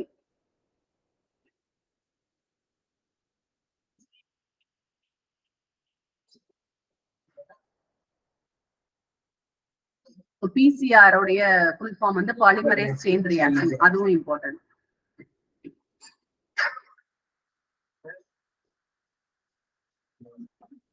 So DNA elements வந்து which can transmit from one chromosomal பொசிஷன்ல இருந்து இன்னொரு குரோமோசோம் பொசிஷனுக்கு வந்து மாறுது இல்லைங்களா? ஸோ அந்த குரோமோசோம் பொசிஷன் மாற்றத்தை வந்து என்ன சொல்றாங்கன்னா ஜம்பிங் ஜீன் அப்படின்னு சொல்றாங்க.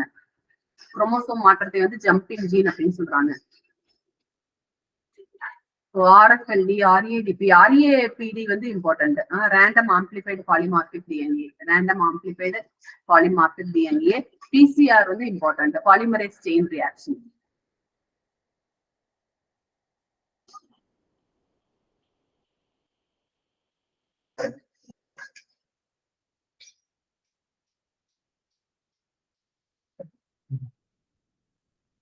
டிஎன்ஏ ஆம்பிளிபிகேஷனுக்கு வந்து எந்த மெஷின் யூஸ் பண்றாங்கன்னா தெர்மோசைக்ளர் வந்து யூஸ் பண்றாங்க. இது இம்பார்ட்டன்ட், தெர்மோசைக்ளர். எந்த பிளான்ட் வந்து ஃபர்ஸ்ட் வந்து Biotech plant, first Biotech plant எது அப்படின்னு பாத்தீங்கன்னா பயோடெக்னாலஜிக்கு உருவாக்கப்பட்ட ஒரு தாவரம் எதுன்னா டொபாக்கோ. ஸோ பிடி வந்து ஆர் இன்ட்ரடியூஸ்ட் இன் காட்டன் அப்படின்னா போல்வாமுக்கு எகெயின்ஸ்டா வந்து யூஸ் பண்ணிருக்காங்க. காட்டன் போல்வாமுக்கு எகெயின்ஸ்டா யூஸ் பண்ணிருக்காங்க.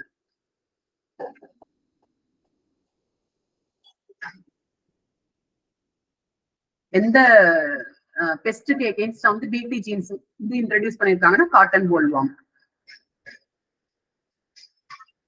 ஸோ வெஜிடபிள் கிராப்ல வந்துட்டு பிடி டெக்னாலஜி இன்ட்ரடியூஸ் பண்ணிருக்காங்க. அது வந்து which is waiting for the approval வந்து பிரிஞ்சால்.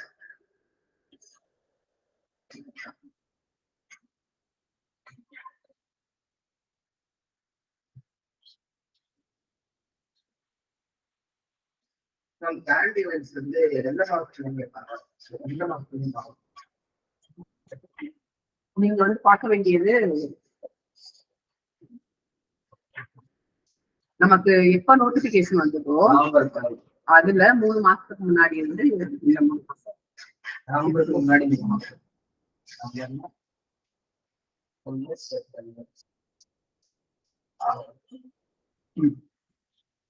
ஆகஸ்ட் வரைக்கும் நீங்க போட்டீங்க. செப்டம்பர்ல இருந்து பார்க்க முடியும். செப்டம்பர், அக்டோபர், நவம்பர், டிசம்பர், அது வரைக்கும் கரண்ட் அஃபேர்ஸ் வந்து பார்க்க முடியும்.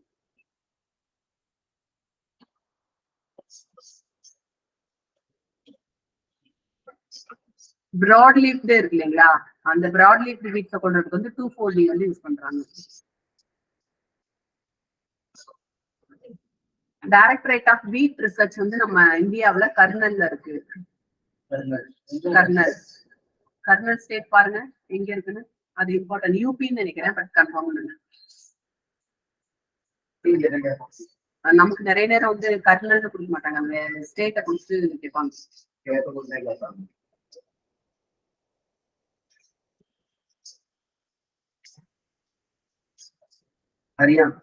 ஹரியானா கர்னல் வந்து ஹரியானால இருக்கு இல்லையா? அந்த மாதிரி வீட் ரிசர்ச் வந்து கட்டாக்ல இருக்கு. சாரி, பேடி ரிசர்ச் வந்து கட்டாக்ல இருக்கு. அது வந்து ஒரிசா இல்லையா? கட்டாக் வந்து ஒரிசா.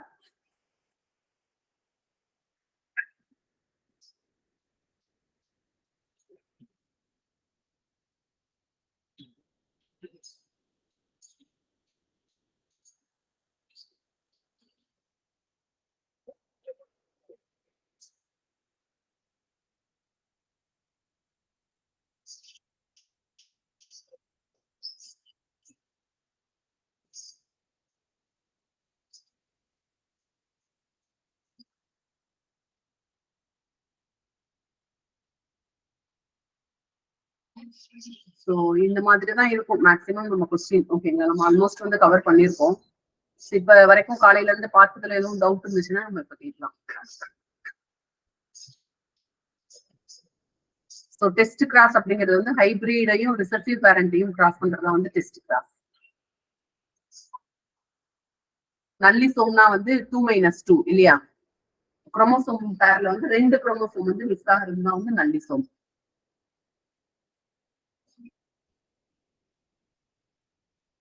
நல்லிசோம்ல வந்து ப்ரீவியஸ் இயர்ல வந்த கொஸ்டின். ஓகே, இப்போ வரைக்கும் பார்த்ததுல எதுவும் டவுட் இருக்கா?